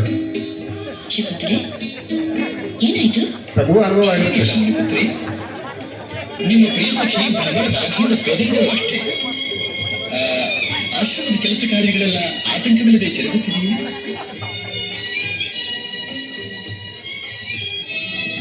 ತಪಸ್ಸು ನಿರ್ವಿಘ್ನವಾಗಿ ನಡೆಯುತ್ತಿದೆ ತಾನೆ? ಶಕುಂತಲೆ, ಶಕುಂತಲೆ, ಆಶ್ರಮದ ತರುಣತೆಗಳಂತೆ ನೀನು ಮೌನವಾಗಿ ನಿಂತರೆ ಹೇಗೆ? ಪರ್ಣಶಾಲೆಗೆ ಹೋಗಿ ಫಲಮಿಶ್ರಿತವಾದ ಅರ್ಘ್ಯ ತೆಗೆದುಕೊಂಡು ಬಂದು ಅತಿಥಿ ದೇವರನ್ನು ಸತ್ಕರಿಸಬಾರದೆ? ಚಿಂತೆ ಇಲ್ಲ. ನಿಮ್ಮ ಸವಿನುಡಿಗಳ ಸತ್ಕಾರದಿಂದಲೇ ನಾನು ಸಂತೃಪ್ತನಾದೆ. ಏನಾಯ್ತು ನನಗೆ? ಈ ಸುಂದರ ಪುರುಷನನ್ನು ನೋಡುತ್ತಿದ್ದರೆ ಏನೇನೋ ಬೈಕೆಗಳು ಕಾಡುತ್ತಿವೆಯಲ್ಲ. ಟೈಮ್ ಚಲೋ ಇದ್ದಾಗ ಹಿಂಗಾಗಲ್ಲ. ತಾವು ಯಾರು? ಯಾವ ರಾಜವಂಶ ತಮ್ಮಿಂದ ಅಲಂಕೃತವಾಗಿದೆ? ನನ್ನ ಹೆಸರು ದುಷ್ಯಂತನೆಂದು, ಸುರವಂಶದವ. ಓ, ತಾವು ದುಷ್ಯಂತ ಮಹಾರಾಜರು? ಅಜ್ಜಿ, ತಿಳಿಯಿತೆ? ಇನ್ನಷ್ಟು ಪ್ರೀತಿ ಗಟ್ಟಿ ಆಯ್ತು. ಈಕೆ ಹೆಸರು ಶಾಕುಂತಲ, ಕಣ್ಣನ ಸಾಕುವವಳು. ವಿಶ್ವಾಮಿತ್ರ ವೇದಿಕೆಯ ಸಮಾಗಮದಿಂದ ಜನಿಸಿದ ಈಕೆಯನ್ನು ನಮ್ಮ ಕಣ್ವ ಮಹರ್ಷಿಗಳೇ ಸಾಕಿ ಸಲಹುತ್ತಿದ್ದಾರೆ. ಈ ಅಪೂರ್ವ ಲಾವಣ್ಯ ರಾಶಿಯನ್ನು ಕಂಡಾಗಲೇ ಮನಸ್ಸು ಹೇಳಿತು, ಇದು ಸ್ವರ್ಣೋಕದ ಸೌಂದರ್ಯದ ಸಿರಿ ಅಂತ. ಹೌದು. ಅನಿಸುವೆ, ನಾನು ಬರುತ್ತೇನೆ. ಅತಿಥಿಯನ್ನು ಸತ್ಕರಿಸದೆ ಹೋಗುವುದು ಆಶ್ರಮವಾಸಿಗಳಿಗೆ ಯುಕ್ತವಲ್ಲ. ನಿಮ್ಮ ಗೆಳತಿ ಬಹಳ ಆಯಾಸಗೊಳ್ಳುತ್ತಿದೆ. ಪೂಜ್ಯರೇ, ನೀವು ಕೂಡ ಅನಿಶ್ಚಿತವಾಗಿ ಬಂದ ನಿಮ್ಮನ್ನು ಸತ್ಕರಿಸಲಾಗಲಿಲ್ಲ. ತಾವು ಮತ್ತೊಮ್ಮೆ ನಮ್ಮ ಆಶ್ರಮಕ್ಕೆ ದಯಮಾಡಿಸುವ ಕೃಪೆ ಮಾಡಬೇಕು. Very good. ಅಗತ್ಯವಾಗಿ ಬಾಟಕಿ ಬಾ.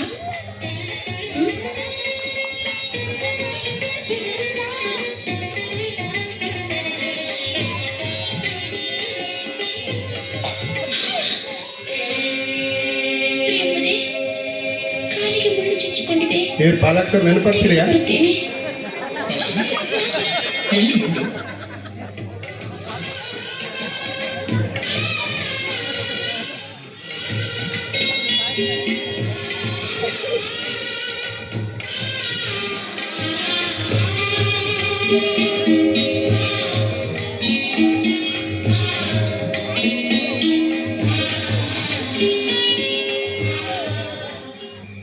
ಪ್ರೇಮಾಂಕುರವಾದ್ಮೇಲೆ ಇದೆಲ್ಲ ಗೊತ್ತಿದೆ ನಿಮಗೆಲ್ಲ ಅನುಭವ ಬಂದಿರುತ್ತೆ. ಪ್ರತಿಯೊಬ್ಬರಿಗೂ ಕೂಡ ಈ ಕಡೆ ಭಾಗದವರೆಗೂ ನನ್ನನ್ನು ಸೇರಿಬಿಟ್ಟು ಎಲ್ಲರಿಗೂ ಕೂಡ ಅನುಭವ ಆಗಿರುತ್ತೆ. ಮೊದಲು ಏನಾಗಿರುತ್ತೆ ಅನ್ನುವಂಥದ್ದೆಲ್ಲ ನಂತರದಲ್ಲಿ ಏನಾಗುತ್ತೆ ಅನ್ನುವಂಥದ್ದು. ಇದ ನಂತರ ದುಷ್ಯಂತರ ಬಂದಾಗ ಕಣ್ವ ಋಷಿಗಳು ರಾಮತೀರ್ಥಕ್ಕೆ ಹೋಗಿರ್ತಾರೆ. ತಂದೆ ಇಲ್ಲದ ಸಂದರ್ಭದಲ್ಲಿ ಮತ್ತೊಮ್ಮೆ ವಾಪಸ್ ಬರ್ತಾರೆ. ಇಲ್ಲಿ ಯಾಗ ರಾಕ್ಷಸರ ಕಾಟ ಆಗಿದೆ ಅಂತ ಇಲ್ಲಿರುವಂತ ಋಷಿಗಳೆಲ್ಲರೂ ಹೇಳಿದಾಗ ಯಾಗ ರಕ್ಷಣೆಗಾಗಿ ಇಲ್ಲಿ ಬಂದಿರ್ತಾರೆ. ಬಂದ್ಬಿಟ್ಟು ಪ್ರೇಮಾಂಕುರ ಆಗುತ್ತೆ. ಅದನ್ನು ಹಾಕಲ್ಲ ನಾನಂದ್ರೆ ಅದು ನೀವು ಚಿತ್ರ ಕೇಳಿದಿರಿ. ಗೀತೆ ಏನು ಅಂದ್ರೆ ಓ ಪ್ರಿಯತಮಿ ಅನ್ನುವಂಥ ಗೀತನ ಕೇಳಿದಿರಿ. ಅದು ಊಟಕ್ಕೆ ಹಾಕ್ತೀವಿ. ದಯವಿಟ್ಟು ಯಾರ್ಯಾರಿಗೆ ಇಂಟ್ರೆಸ್ಟ್ ಇದೆ ಮರುಕಳಿಸ್ಬೇಕು ನೆನಪು ಅಂದ್ರೆ ದುಷ್ಯಂತ ಶಕುಂತಲೆ ನೆನಪಾಗಬೇಕು, ನಿಮ್ಮ ಶಕುಂತಲೆ ನೆನಪಾಗಬೇಕು ಅಂದ್ರೆ ದಯವಿಟ್ಟು ಅದನ್ನ ನೋಡ್ಬಿಟ್ಟು ನೀವು ನೋಡ್ಕೊಳ್ಳಿ. ಇದಾದ್ಮೇಲೆ 2 ಸರಿ ಬರ್ತದೆ. ಅವನು ಗಾಂಧರ್ವ ಮದುವೆ ಆಗ್ತಾನೆ. ಅಂದ್ರೆ ಹೆಂಡತಿಗೆ ಏನಾರ ಒಂದು ಶಕುಂತಲೆ ಪ್ರೇಮಾಂಕುರಕ್ಕೆ ಮದುವೆ ಆಗಿರೋದಲ್ಲ, ಕಾಣಿಕೆ ಕೊಡಬೇಕು ಅಂತ ತನ್ನ ಹೆಸರು ಬರೆದಂತ ಉಂಗುರವನ್ನ ಕಾಣಿಕೆಯಾಗಿ ಅವಳಿಗೆ ಯಾರಿಗೆ ಶಕುಂತಲೆಗೆ ಕೊಡ್ತಾನೆ. ಕೊಟ್ಟು ಹೋದ್ಮೇಲೆ ತಾನು ಕುದುರೆಗೆ ತಮ್ಮ ತಾಯಿ ಕರಿತಾಳೆ, ಇಲ್ಲ ಇಲ್ಲೊಂದು ಪುತ್ರಪಿಂಡ ಯಾನ ಮಾಡ್ಬೇಕು ಬನ್ನಿ ಅಂತ ಅವ್ರು ಹೇಳ್ಬಿಟ್ಟು ಅವ್ರು ಹೋಗ್ತಾರೆ. ಹೋದಾಗ ಅಲ್ಲೇ ಅದೇ ವಿರಹ, ಇಲ್ಲಿ ಇವಳು ವಿರಹ, ಎರಡು ನಡೀತಿದೆ. ಇದನ್ನು ಗುರುತಿಸಿ ನೀನು ಕೊಡ್ತೀನಿ ಅಂತ ಹೇಳ್ತಾರೆ. ಹಂಗ ಹೋಗಿರ್ತಾರೆ. ಹೋಗುವಾಗ ಅವ್ರು ಅಲ್ಲಿ ಮರಗೋದು, ಇವ್ರು ಇಲ್ಲಿ ಮರಗುವಾಗ ಅಲ್ಲೊಂದು ಗೀತೆ ಬರುತ್ತೆ. ಏನು ಅಂತಂದ್ರೆ ಗೊತ್ತಿಲ್ವಾ? ಸದಾ ಕಣ್ಣಲ್ಲಿ ಪ್ರಣಯದ ಅಂತ ಏನಿದೆಯಲ್ಲ ಆ ಹಾಡು ಬರುತ್ತೆ. ಆ ಹಾಡು ನಾವು ಹಾಕಲ್ಲ ಈಗ. ಇದನ್ನ ನೋಡಿ ಬಿಟ್ಟ ಮೇಲೆ ಸ್ವಲ್ಪ ದಿನ ಆದ್ಮೇಲೆ ಮತ್ತೆ ಬಂದ್ಮೇಲೆ ಉಂಗುರ ಕೊಟ್ಟಿರ್ತಾರೆ, ಗಾಂಧರ್ವ ವಿವಾಹ ಆಗುತ್ತೆ. ಆ ಸಂದರ್ಭದಲ್ಲಿ ದುರ್ವಾಸ ಮುನಿಗಳು ಬರ್ತಾರೆ.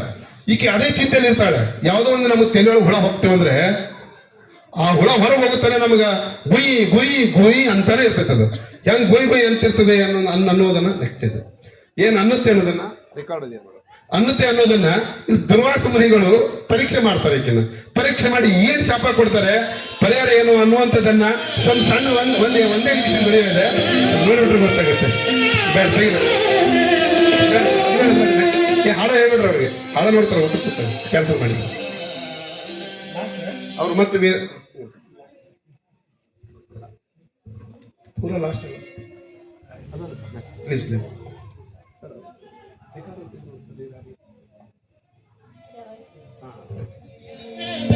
ಸಂಪೂರ್ಣ ದುಷ್ಯಂತನ ಆಲೋಚನೆ ಮಗ್ನಳಾಗಿದ್ದಾಳೆ. ಸಂಪೂರ್ಣ ಅಪ್ಪ ಅಮ್ಮನ ಮಾತು ಕೇಳಿದ್ರು, ಅಣ್ತಂದ್ರ ಮಾತು ಕೇಳಿದ್ರಲ್ಲ ನಾವೆಲ್ಲ. ಹಂಗಾದಾಗ ಊಟಕ್ಕೆ ಕೊಟ್ಟಾಗ ಏನಂದ್ರೆ ಊಟದ ತಟ್ಟೆಯಲ್ಲಿ ನೀರು ಹಾಕೋಬಾರ ನಾವು.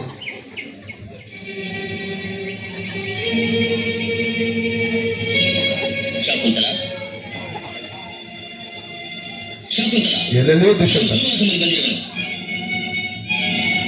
ಎಲ್ಲ ಗರ್ಭಿಷ್ಠೆ ಆಶ್ರಮಕ್ಕೆ ಬಂದ ಅತಿಥಿಯನ್ನು ಸತ್ಕರಿಸದೆ ಯಾವನ ಚಿಂತೆಯಲ್ಲಿ ಮೈಮರೆತು ಕುಳಿತಿರುವೆಯೋ ಆ ನಿನ್ನ ಪ್ರೇತವನ್ನು ನಿನ್ನನ್ನು ಮರೆತು ಹೋಗಲಿ.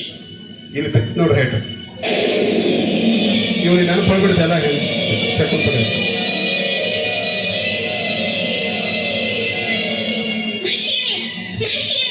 ಶಕುಂತಲೆ ಏನು ಅರಿಯದವರು? ತಾವು ಜ್ಞಾನಿಗಳು. ತಂದೆಯಂತಿರುವನು ಮಕ್ಕಳ ಮೇಲೆ ಕೋಪಿಸಿದರೆ ಗತಿವೇನು? ಕೃಪೆ ಮಾಡಿ ಮಹರ್ಷಿಗಳೇ, ಕೃಪೆ ಮಾಡಿ. ಬಿಟ್ಟ ಬಾಣದಂತೆ ಕೊಟ್ಟ ಶಾಪ ಗುರಿ ತಪ್ಪುವುದಿಲ್ಲ. ಎಸ್, ನಿಮಗಾಗಿ ಅನುಗ್ರಹಿಸುತ್ತೇನೆ. ಓಹೋ. ಆಕೆಯ ಪ್ರೀತಮನು ತನ್ನ ಅಭಿಜ್ಞಾನಾಭರಣವನ್ನು ಕಂಡಾಗ ಶಾಪ ವಿಮೋಚನೆಯಾಗ.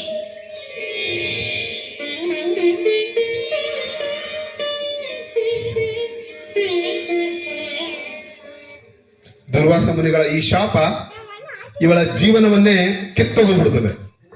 ಯಾಕೆ ಅಂತ ಹೇಳಿದ್ರೆ ಈ ಋಷಿಗಳನ್ನ ಸತ್ಕಾರ ಮಾಡುವಷ್ಟು ನೀನು ಆಶ್ರಮದ ಒಬ್ಬ ಋಷಿಣಿ ಅಲ್ಲ ಅಂತಂದ್ರೆ ಯಾವನ ಆಲೋಚನೆಯಲ್ಲಿ ಇದೆಯಾ ಅಂದ್ಮೇಲೆ ಯಾರ ಆಲೋಚನೆಯಲ್ಲಿ ಇದೆಯಾ ಅವನಿಗೆ ನೀನ್ ನೆನಪೇ ಬಾರದಿರ್ಲಿ ಅಂತ ಶಾಪ ಕೊಟ್ಟ ತಕ್ಷಣ ಪಕ್ಕದಲ್ಲಿದ್ದಂಥ ಸಹೋದರಿಯರು ಅಂದ್ರೆ ಸಖಿಯರು ಕೇಳ್ಕೊಳ್ತಾರೆ, ಹಿಂಗಾದ್ರೆ ಹೇಗೆ ಮುಗ್ದೆ ಯಾಕೆ ಅಂತ ಹೇಳಿದಾಗಿಲ್ಲ, ನನಗೆ ವಾಪಸ್ ತಗೊಳಕ್ ಸಾಧ್ಯ ಇಲ್ಲ.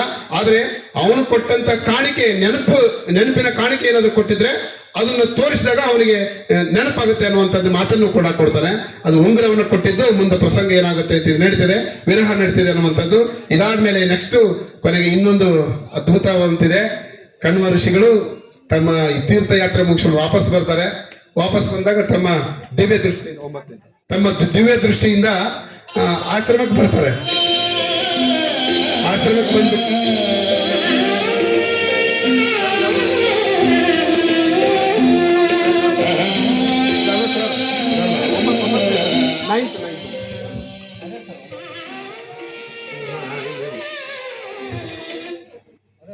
ಅದು ಹಾಕ 9 ಹಾಕ.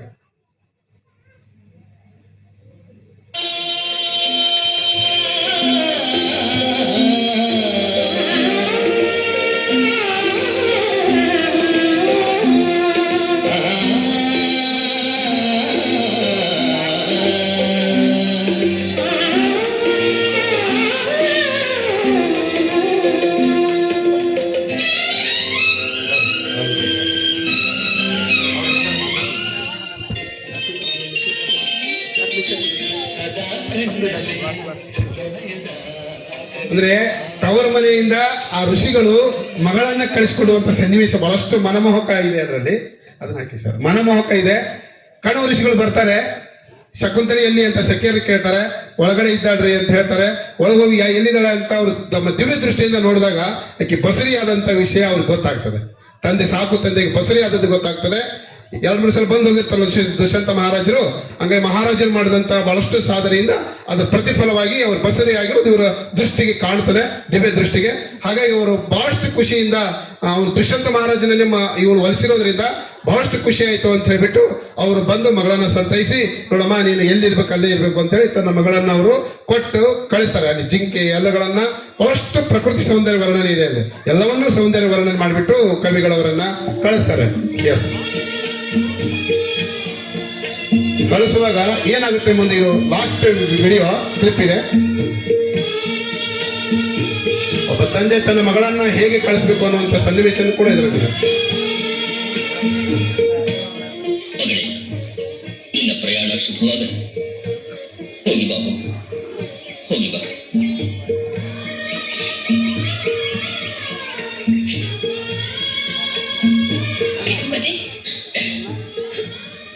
ಶಕುಂತಲೆ ಸ್ವಯಂ ಓದೆ ಸಖಿ ಅನಸೂಯೆ, ಶಕುಂತಲ ಅನಸೂಯೆ ಗೆಳತಿಯರನ್ನು ಬಿಟ್ಟು ಹೋಗುವಂತದ್ದು ವಿರಹ.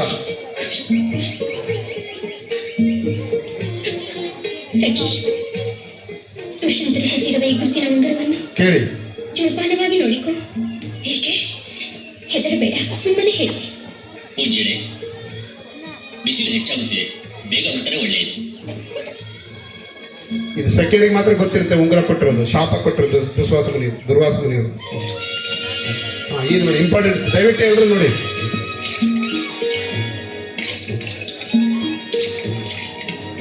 ದುಷ್ಯಂತನ ನೆನಪು. ಹಾ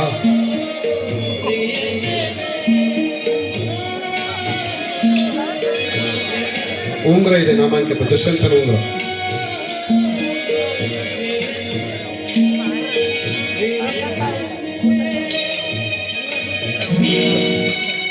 ಎಡವಟ್ಟಾಯ್ತು, ಮೀನು ತಿಂದಿದೆ,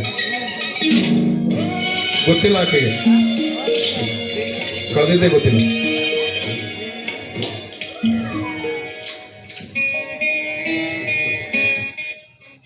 ಇಷ್ಟನ್ನೇ ಮಾತ್ರ ನಾವು ತೋರಿಸೋದು. ಉಂಗುರ ಹಾಕೋದನ್ನ ನಾವು ನಿಮ್ಗೆ ತೋರಿಸಿಲ್ಲ, ಅದೆಲ್ಲ ನಿಮ್ಗೆ ಗೊತ್ತಿರುತ್ತೆ ಅಂತ. ಕಳ್ಕೊಂಡದ್ದು ಮಾತ್ರ ನಿಮ್ಗೆ ಗೊತ್ತಿರಲ್ಲ ಅನ್ನೋ ಕಾರಣಕ್ಕೆ ಕಳ್ಕೊಂಡಿದ್ದನ್ನು ತೋರಿಸ್ತಿರೋದು.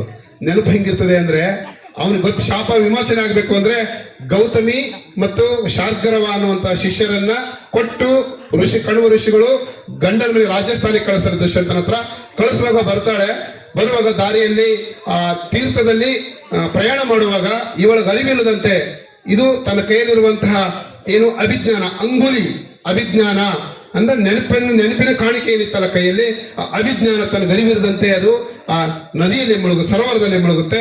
ಅದನ್ನ ಮೀನುಗಳು ತಿಂದದ್ದು ಈಕೆ ಗೊತ್ತಿಲ್ಲ. ಹೋಗ್ತಾರೆ ವಾಪಸ್ಸು, ನಿನ್ನ ಮಗಳನ್ನು ಕರ್ಕೊಳ್ಳಿ ಅಂತೇಳಿ ವಾಪಸ್ಸಲ್ಲಿ ಕಣ್ವ ಋಷಿಗಳು ಹೇಳಿದ್ದಾರೆ ಅಂತ ಗೌತಮಿ ಋಷಿ ಹೇಳ್ತಾಳೆ. ಶಾರ್ಗರವ ವಾಪಸ್ಲಿಕ್ಕೆ ಬರ್ತಾನೆ. ಯಾರಿವಳು ಅಂತ ಕೇಳ್ತಾನೆ ದುಷ್ಯಂತ. ಯಾರಿವಳು? ಅಲ್ಲ, ನಿನ್ನ ಶಕುಂತಲೆ ನಿನ್ನ ಪ್ರೇಯಸಿ ಶಕುಂತಲೆ, ಹೇಮಕೂಟಕ್ಕೆ ಬಂದಿದ್ದು, ಋಷಿಯಾಶ್ರಮದಲ್ಲಿ ಇದ್ದಿದ್ದು, ಯಾಗ ಸಂರಕ್ಷಣೆಯನ್ನು ಮಾಡಿದ್ದು. ಸರಿ, ಯಾಗ ಸಂರಕ್ಷಣೆ ಆಗಿದೆ, ಇವಳಾರು ನನಗೆ ಗೊತ್ತಿಲ್ವಲ್ಲ ಅಂತ ಈಕೆ ಬಹಳಷ್ಟು ನೊಂದ್ಕೊಂಡು, ಇಲ್ಲ ನೀವು ನನ್ನನ್ನು ಗಂಧರ್ವ ವಿವಾಹ ಆಗಿದ್ದೀರಿ, ಕೈಲಿ ನೋಡಿ, ಇದು ಬೇಕಾದ್ರೆ ನಿಮ್ಮ ಕಾಣಿಕೆ ಅಂತ ತೋರಿಸಕ್ಕೆ ಹೋಗ್ತಾಳೆ. ಕೈ ಬರೀ ಬೆರಳಿದೆ, ಉಂಗರನೇ ಇಲ್ಲ. ಹತಾಶಳಾಗ್ತಾಳೆ. ಅವಾಗ ನೆನಪಿಗೆ ಬರುತ್ತೆ, ತನ್ನ ಸಖಿ ಅನಸೂಯೆ ಹೇಳಿದಳು ಇದು ಜೋಪಾನವಾಗಿ ಇಟ್ಕೋ ಅಂತ. ಗೊತ್ತೇ ಇಲ್ಲ ಆಕೆಗೆ ಯಾಕೆ ಜೋಪಾನವಾಗಿ ಇಟ್ಕೊಳ್ಳು ಅಂತ. ಬರ್ತಾಳೆ. ಯಾವುದೇ ಕಾರಣಕ್ಕೂ ರಾಜ ನನ್ನ ಹೆಂಡತಿ ಅಂತ ಒಪ್ಪೋದಿಲ್ಲ, ಪ್ರೇಯಸಿ ಅಂತ ಒಪ್ಪೋದಿಲ್ಲ. ಬಹಳಷ್ಟು ನೋಡಮ್ಮ, ನೀ ಗಂಡನ ಮನೆ ನಿಂದು, ನೀ ಗಂಡನ ಮನೇಲಿ ಇರಬೇಕು ಅಂತ ಹೇಳ್ಬಿಟ್ಟು ಜೊತೆಗೆ ಬಂದಂತ ಗೌತಮಿ ಋಷಿಣಿ ಮತ್ತು ಶಾರ್ಗರವ ಅವಳನ್ನ ನೀನು ಒಪ್ಪಿಸೋದಾಯ್ತು ನೀನು ದುಷ್ಯಂತನಿಗೆ ಅಂತ ಹೇಳ್ಬಿಟ್ಟು ಒಪ್ಪಿಸ್ಬಿಟ್ಟು ತಮ್ಮ ಪಾಡಿಗೆ ತಾವು ಕಣ್ವ ಋಷಿ ಆಶ್ರಮಕ್ಕೆ ಹೋಗ್ತಾರೆ. ಮಗಳನ್ನು ಬಿಟ್ಟುಬಿಟ್ಟು ಗಂಡನ ಮನೆಗೆ. ಏನ್ ಮಾಡ್ಲಿ ಅಂತ ಬಹಳಷ್ಟು ಕಷ್ಟಪಡ್ತಿರುವಾಗ ಸೀತಾದೇವಿ ಹೇಗೆ ರಾಜಸ್ಥಾನದಲ್ಲಿ ಮಕ್ಕಳು ಹೇಳಿದ್ರು ಕೇಳಿಲ್ಲ ಅಂತ ಭೂಮಿ ಒಳಗಾಕಿ ಜಾನಕಿಯಾಗಿ ಹೋದ್ಲು. ಆ ತರ ಈಕೆ ಏನು ಮಾಡೋದಕ್ಕಾತಿರುವಾಗ ಅನಿವಾರ್ಯವಾಗಿ ಇದು ಗೊತ್ತಾಗುತ್ತೆ. ವಿಶ್ವಾಮಿತ್ರನ ಹೆಂಡತಿ ಮೇನಕೆ ಮಗಳ ಕೆರಳು ಬಿಟ್ಟು ಹೋಗಲ್ಲ ಅಂತ ಹೇಳ್ಬಿಟ್ಟು ಆಸ್ಥಾನಕ್ಕೆ ಬಂದು ಅನಾಥೆಯಾದಂತ ದಿಕ್ಕಿಲ್ಲದಂತ ಮಗಳನ್ನ ಕರ್ಕೊಂಡ್ಬಿಟ್ಟು ತನ್ನ ಮಾರೀಚ ಆಶ್ರಮದಲ್ಲಿ ಅವಳನ್ನ ಜೋಪಾನ ನೋಡ್ಕೊಳ್ತಾಳೆ. ಸ್ವಲ್ಪ ದಿನ ಆದ್ಮೇಲೆ ಒಂದು ಮಗು ಹುಟ್ಟುತ್ತದೆ. ಮಗು ಹುಟ್ಟಿದ ಒಂದು ಸನ್ನಿವೇಶ ಇಷ್ಟರಲ್ಲಿ ಏನಾಗುತ್ತೆ ಅಂತ ಹೇಳಿದ್ರೆ, ಈಕೆ ಹೊರಗಡೆ ಬಂದ್ಮೇಲೆ ಅಲ್ಲಿ ಅವನಿಗೆ ದುಷ್ಯಂತನಿಗೆ ಮೀನುಗಾರ ತಂದು ಅದನ್ನ ಅವ್ರಲ್ಲಿದ್ದಂತ ಉಂಗುರವನ್ನ ಮಾರಾಟ ಮಾಡ್ಲಿಕ್ಕೆ ಇರುವಾಗ ನಗರವಾಸಿಗಳು ಬಂದ್ಬಿಟ್ಟು ಕಂಪ್ಲೇಂಟ್ ಮಾಡ್ತಾರೆ, ಇವರು ಸುಮ್ನೆ ಮಾರ್ತಾ ಇದ್ದಾರೆ, ಎಲ್ಲಿ ಸಿಕ್ಕಿದೆ ಇವರಿಗೆ ಅಂತ. ಅದು ದುಷ್ಯಂತ ಅಂತ ಹೆಸರು ಬರೆದಿರುತ್ತಲ್ಲ ಆಕೆ, ಅದಕ್ಕಾಗಿ ಅವ್ರು ತಂದು ದುಷ್ಯಂತನಿಗೆ ತೋರಿಸ್ತಾರೆ. ಯಾವಾಗ ಉಂಗುರವನ್ನು ದುಷ್ಯಂತ ನೋಡ್ದ, ತಟ್ ಅಂತ ಶಕುಂತಲೆ ನೆನಪಿಗೆ ಬರ್ತಾಳೆ. ಅಯ್ಯೋ, ನಾನು ಎಂತ ತಪ್ಪು ಮಾಡಿದೆ, ಹುಡುಕ್ತಾನೆ ಎಲ್ಲಿ ಅಂತ ಸಿಗೋದಿಲ್ಲ. ಹಂಗಾಗಿ ಏನ್ ಮಾಡ್ತಾನೆ ಅಂತ ಹೇಳಿದ್ರೆ, ತಾನು ವಿರಹ ವೇದನೆಯಲ್ಲಿ ಕಾಲ ಕಳಿತಿರ್ಬೇಕಾದ್ರೆ, 6ನೇ ಅಂಕ ವಿರಹ ವೇದನೆ ಕಾಲ ಕಳಿತಿರ್ಬೇಕಾದ್ರೆ ದಿಢೀರಂತ ಇಂದ್ರ ಅಲ್ಲೇ ನಮ್ಮ ರಾಕ್ಷಸರ ಸಂಹಾರದ ಬನ್ನಿ ಅಂತ ಇಂದ್ರಲೋಕ ಯುದ್ಧಕ್ಕೆ ಕರೀತಾರೆ. ಯುದ್ಧ ಮಾಡ್ತಾರೆ, ಯುದ್ಧದಲ್ಲಿ ಜಯಗಳಿಸಿ ಸ್ವರ್ಗದಿಂದ ಭೂಲೋಕಕ್ಕೆ ಬರುವಾಗ ಹೇಮಕೂಟದ ಏನು ಆಶ್ರಮ ಇತ್ತು, ಮಾರೀಚ ಆಶ್ರಮ, ಅಲ್ಲಿಗೆ ಋಷಿಗಳಿದ್ದಾರನ್ನು ಭೇಟಿಯಾಗಿ ಹೋಗ್ಬೇಕು ಅಂತೇಳಿ ವಿಷಯ ತಿಳ್ಕೊಂಡು ಆಶ್ರಮಕ್ಕೆ ಬರಬೇಕು ಅಂತ ಬರ್ತಾನೆ. ಬಂದು ನೋಡುವಾಗ ದೊಡ್ಡ ಬೋಧಿ ವೃಕ್ಷದ ಕೆಳಗಡೆ ಒಬ್ಬ ಮಗು ಸಿಂಹದ ಮರಿಯ ಜೊತೆ ಆಟ ಆಡ್ತಿರೋದನ್ನ ಕಣ್ಣಾರೆ ಕಾಣ್ತಾನೆ. ಏನ್ ಅದ್ಭುತ ಇದೆ, ಸಿಂಹದ ಮರಿ ಜೊತೆ ಹುಡುಗ ಆಡ್ತಾನ ಅಂತ ಹೇಳಿದ್ರೆ, ಅವಾಗ ಅವನ ಜೊತೆ ಮಾತಾಡ್ಬೇಕು ಅನ್ನೋದ್ರೊಳಗೆ ಅಲ್ಲಿ ವಿಕಟವಾದಂತ ಬೆಳೆದಿಂಗಳ ಮುಖದಂತ ಮಗು ಕಾಣ್ತದೆ. ಇದು ಯಾರ ಮಗು ಇರ್ಬೋದು ಅಂತ ಏನೋ ಮೋಹ ಹುಟ್ಟುತ್ತದೆ. ಎಷ್ಟು ಚಂದದ ಮಗು ಅಂದಾಗ ಅಲ್ಲಿ ಗೊತ್ತಾಗುತ್ತೆ, ಬಹುಶಃ ಇದು ನಂದೇ ಮಗು ಅಂತ ನಮ್ಗೆ ಅನಿಸುತ್ತೆ. ಅವ್ರಿಗೆ ಇದು ಏನು ಅಂತ ಅನಿಸುವಾಗ ಹಾಗೇನೆ ಧರ್ಮನಂದನ ಅಂತ ಹೇಳಿಟ್ಟು ಶಕುಂತಲೆ ಆಶ್ರಮದಿಂದ ಹೊರಗಡೆ ಬರ್ತಾಳೆ. ಆ ಒಂದು ಆಲದ ಮರದ ಕೆಳಗೆ ಮಗುವಿನ ಮುಂದೆ ಬಂದು ನಿಂತ ದುಷ್ಯಂತನನ್ನು ನೋಡ್ತಾಳೆ. ಬಹಳಷ್ಟು ಖುಷಿ ಆಗುತ್ತೆ. ಯಾವಾಗ ದುಷ್ಯಂತ ಶಕುಂತಲೆಯ ಮುಖವನ್ನು ನೋಡ್ತಾನೆ, ಅವಾಗ ನೆನಪಾಗ್ತದೆ, ಅಯ್ಯೋ ನಾನು ತಪ್ಪು ಮಾಡಿಬಿಟ್ಟೆ ಅಂತ ಹೇಳಿ ಪರಸ್ಪರ ಆಲಂಗನಾಗಿ 7ನೇ ಅಂಕ ಮಗ ಧರ್ಮನಂದನನ ಮೂಲಕ, ಇದು ಭರತ ಅವನ ಹೆಸರು, ಭರತ ಅನ್ನುವಂಥದ್ದು ಸಮಾಪ್ತಿ ಆಗೋದ್ರ ಮೂಲಕ ಭಾರತ ದೇಶ ಆ ಭರತನ ಹೆಸರಿನಿಂದಲೇ ಸೃಷ್ಟಿಯಾಯಿತು, ಹೆಸರು ಬಂತು ಅನ್ನುವಂಥದ್ದನ್ನ ಹೇಳೋದ್ರ ಮೂಲಕ ಕಾಳಿದಾಸ ತನ್ನ ಅಭಿಜ್ಞಾನ ಶಾಕುಂತಲ ನಾಟಕವನ್ನು ಮುಗಿಸ್ತಾನೆ. ದಯವಿಟ್ಟು ಇಷ್ಟೊತ್ತು ನಾನು ಸಮಯ ಹೆಚ್ಚು ತಗೊಂಡಿರ್ಬೋದು, ದಯವಿಟ್ಟು ಕ್ಷಮೆ ಕೇಳ್ತಾನೆ. ಆದ್ರೆ ಅದು ಇನ್ನೊಂದೆರಡು ವಿಡಿಯೋಗಳು ಇದ್ದು ಇದರಲ್ಲಿ. ಯಾಕೆ ನಾನು ಇದನ್ನು ಆಯ್ಕೆ ಮಾಡ್ಕೊಂಡೆ ಅಂದ್ರೆ, ಹೇಳೋದಕ್ಕಿಂತಲೂ ಕೂಡ ಒಂದು ವಿಶೇಷವಾಗಿರ್ಲಿ ಅಂತ ತಗೊಂಡೆ. ಒಂದು, ಎರಡನೇದು ದಿನನಿತ್ಯ ನಾನು ಬೆಳಗ್ಗೆ 8ಕ್ಕೆ ಹೋಗಿ ರಾತ್ರಿ ಇಲ್ಲಿ 6:30 ಈ ಕಡೆ ಬರುವಾಗ ನನಗೆ ವಿಷಯ ಸಂಗ್ರಹ ಮಾಡ್ಲಿಕ್ಕೆ ಆಗುತ್ತಿಲ್ಲ ಅನ್ನೋ ಕಾರಣಕ್ಕೆ ಟೆಕ್ನಿಕ್ ಮೇಲೆ ನಿನ್ನೆ ದಿವಸ ಇದು ನಾನು ಮಾಡಿದೆ. ಮನೆಯಲ್ಲಿ ನಮ್ಮ ಶಕುಂತಲೆಗೆ ಈ ವಿಷಯ ಏನಂತ ಹೇಳಿಲ್ಲ. ಹಾಗಾಗಿ ಇಂಥವು ಎಲ್ಲ ವಿಷಯ ಹೇಳಿಲ್ಲ, ಬೇರೆ ಬೇರೆ ಶಕುಂತಲೆಗಳಂತಲ್ಲ, ಇವರಿಗೆ ಮಾತ್ರ ಈ ವಿಷಯವನ್ನು ನಾನು ಹೇಳಿಲ್ಲ. ಹಾಗಾಗಿ ದಿಢೀರಂತ ತಯಾರು ಮಾಡಿದಂತ ಇದಕ್ಕೆ ಸಹಕರಿಸಿದಂತ ನಮ್ಮ ಇಬ್ಬರು ಮಿತ್ರರಿದ್ದಾರೆ, ಪುಂಡ್ಲಿಕ್ ಇದ್ದಾರೆ ಮತ್ತು ಮಲ್ಲಿಕಾರ್ಜುನ್ ಇದ್ದಾರೆ. ಇವರೆಲ್ಲರಿಗೂ ಕೂಡ ಅಭಿನಂದನೆ ಸಲ್ಲಿಸೋದ್ರ ಜೊತೆಗೆ ಒಟ್ಟಾರೆ ಕಾಳಿದಾಸ ಕನ್ನಡದ ಕವಿ ಕುಲ ತೇಜ. ಇವನು ಇಡೀ ಪ್ರಪಂಚದಲ್ಲಿ ಅತ್ಯಂತ ಅದ್ಭುತವಾದಂತಹ ಕಾವ್ಯವನ್ನು ಬರೆಯೋದ್ರ ಮೂಲಕ, ನಾಟಕ ಪ್ರಿಯನಿಗೆ ಬರೆಯೋದ್ರ ಮೂಲಕ ಭಾರತ ಶೇಕ್ಸ್ಪಿಯರ್ ಆಗಿ ಒಂದು ವಿಶಿಷ್ಟವಾದಂತಹ ಸಂಸ್ಕೃತ ಭಾಷೆಯನ್ನ ಭಾರತದ ಜನತೆಗೆ ಒದಗಿಸಿಕೊಟ್ಟು ಪ್ರಪಂಚದಲ್ಲಿ ಒಬ್ಬ ಒಳ್ಳೆ ವ್ಯಕ್ತಿಯಾದ. ಅಷ್ಟೇ ಅಲ್ಲ, ತನ್ನ ಮುಗ್ಧ ಮನಸ್ಸಿನಿಂದ ವಿದ್ಯಾಧರೆಯನ್ನ ಕಾಳಿಕಾ ಮಾತೆಯ ಆಶೀರ್ವಾದದಿಂದ ಪಡ್ಕೊಳ್ತಾರೆ ಅನ್ನುವಂಥದ್ದನ್ನ ಹೇಳೋದ್ರ ಮೂಲಕ ಮಲ್ಲಿಕಾ ಗಂಟೆಯವರು ಸಂಪಾದನೆ ಮಾಡಿದಂಥ ಪುಸ್ತಕಕ್ಕೆ ಸಪೋರ್ಟ್ ಮಾಡಿಬಿಟ್ಟು ಮಹಾಕವಿ ಹೊನ್ನಪ್ಪ ಭಾಗವತರು ಬರೆದಂಥದ್ದನ್ನು ಕುರುಬನ ಹಿಂದೆ ಕುರಿಯ ಮಂದೆ ಹೋಗ್ಬೇಕು ಅನ್ನುವಂಥ ಮಾತನ್ನ ತಮ್ಮೊಂದಿಗೆ ತಿಳಿಸ್ತಾ, ನಾವ್ಯಾರು ಕೂಡ ಅಬಲರಲ್ಲ, ನಾವ್ಯಾರು ಕೂಡ ಅಸಮರ್ಥರಲ್ಲ. ನಾವು ಮನಸ್ಸು ಮಾಡಿದ್ರೆ, ಕಷ್ಟಪಟ್ರೆ ಏನಾದ್ರೂ ಸಾಧನೆ ಮಾಡಕ್ ಸಾಧ್ಯ ಇದೆ ಅನ್ನೋದಕ್ಕೆ ಕೇವಲ ಕಾಳಿದಾಸ ಅಷ್ಟೇ ಅಲ್ಲ, ಅದರೊಂದಿಗೆ ಕನಕದಾಸರಂತ ಮಹಾನ್ ಶ್ರೇಷ್ಠ ಕವಿಗಳಿದ್ದಾರೆ.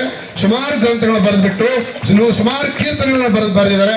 ಅಂತಹವರ ಮತದಲ್ಲಿ ಚಲಿಸಿದಂತ ನಾವುಗಳೆಲ್ಲರೂ ಕೂಡ ತುಂಬಾ ಧನ್ಯರು ಅನ್ನುವಂಥ ಮಾತನ್ನು ಹೇಳ್ತಾ, ಇವತ್ತಿನ ಕಾರ್ಯಕ್ರಮದಲ್ಲಿ ಸನ್ಮಾನ್ಯ ಶ್ರೀ ಆಧ್ಯಾತ್ಮಿಕ ಕವಿ ನಮ್ಮ ಕಲಬುರಗಿ ವಿಭಾಗ ಪೀಠದ ತಿಂತಿನಿ ಬ್ರಿಡ್ಜಿನ ನಮ್ಮ ಹಾಲಮತದ ಸಂಸ್ಥೆಗೆ ಸಂಸ್ಥಾನಕ್ಕೆ ಸಂಬಂಧಿಸಿದಂತ ಬೀರದೇವರ ಸಮಕ್ಷಮದಲ್ಲಿ ಬೀರದೇವರ ಮಗನ ಚರಿತ್ರೆಯನ್ನ ಅರಹಲಿಕ್ಕೆ ಅವಕಾಶ ಮಾಡಿಕೊಟ್ಟಂತ ವೇದಿಕೆ ಮೇಲಿರುವಂತ ಎಲ್ಲ ಗಣ್ಯರಿಗೆ ಮತ್ತು ಎಲ್ಲ ತಾಯಂದರಿಗೆ, ಎಲ್ಲರೂ ದುಷ್ಯಂತ ಶಕುಂತಲರಿಗೆ ನನ್ನ ಸಲ್ಲಿಸಿ ನನ್ನ ಮಾತು ಮುಗಿಸ್ತೇನೆ.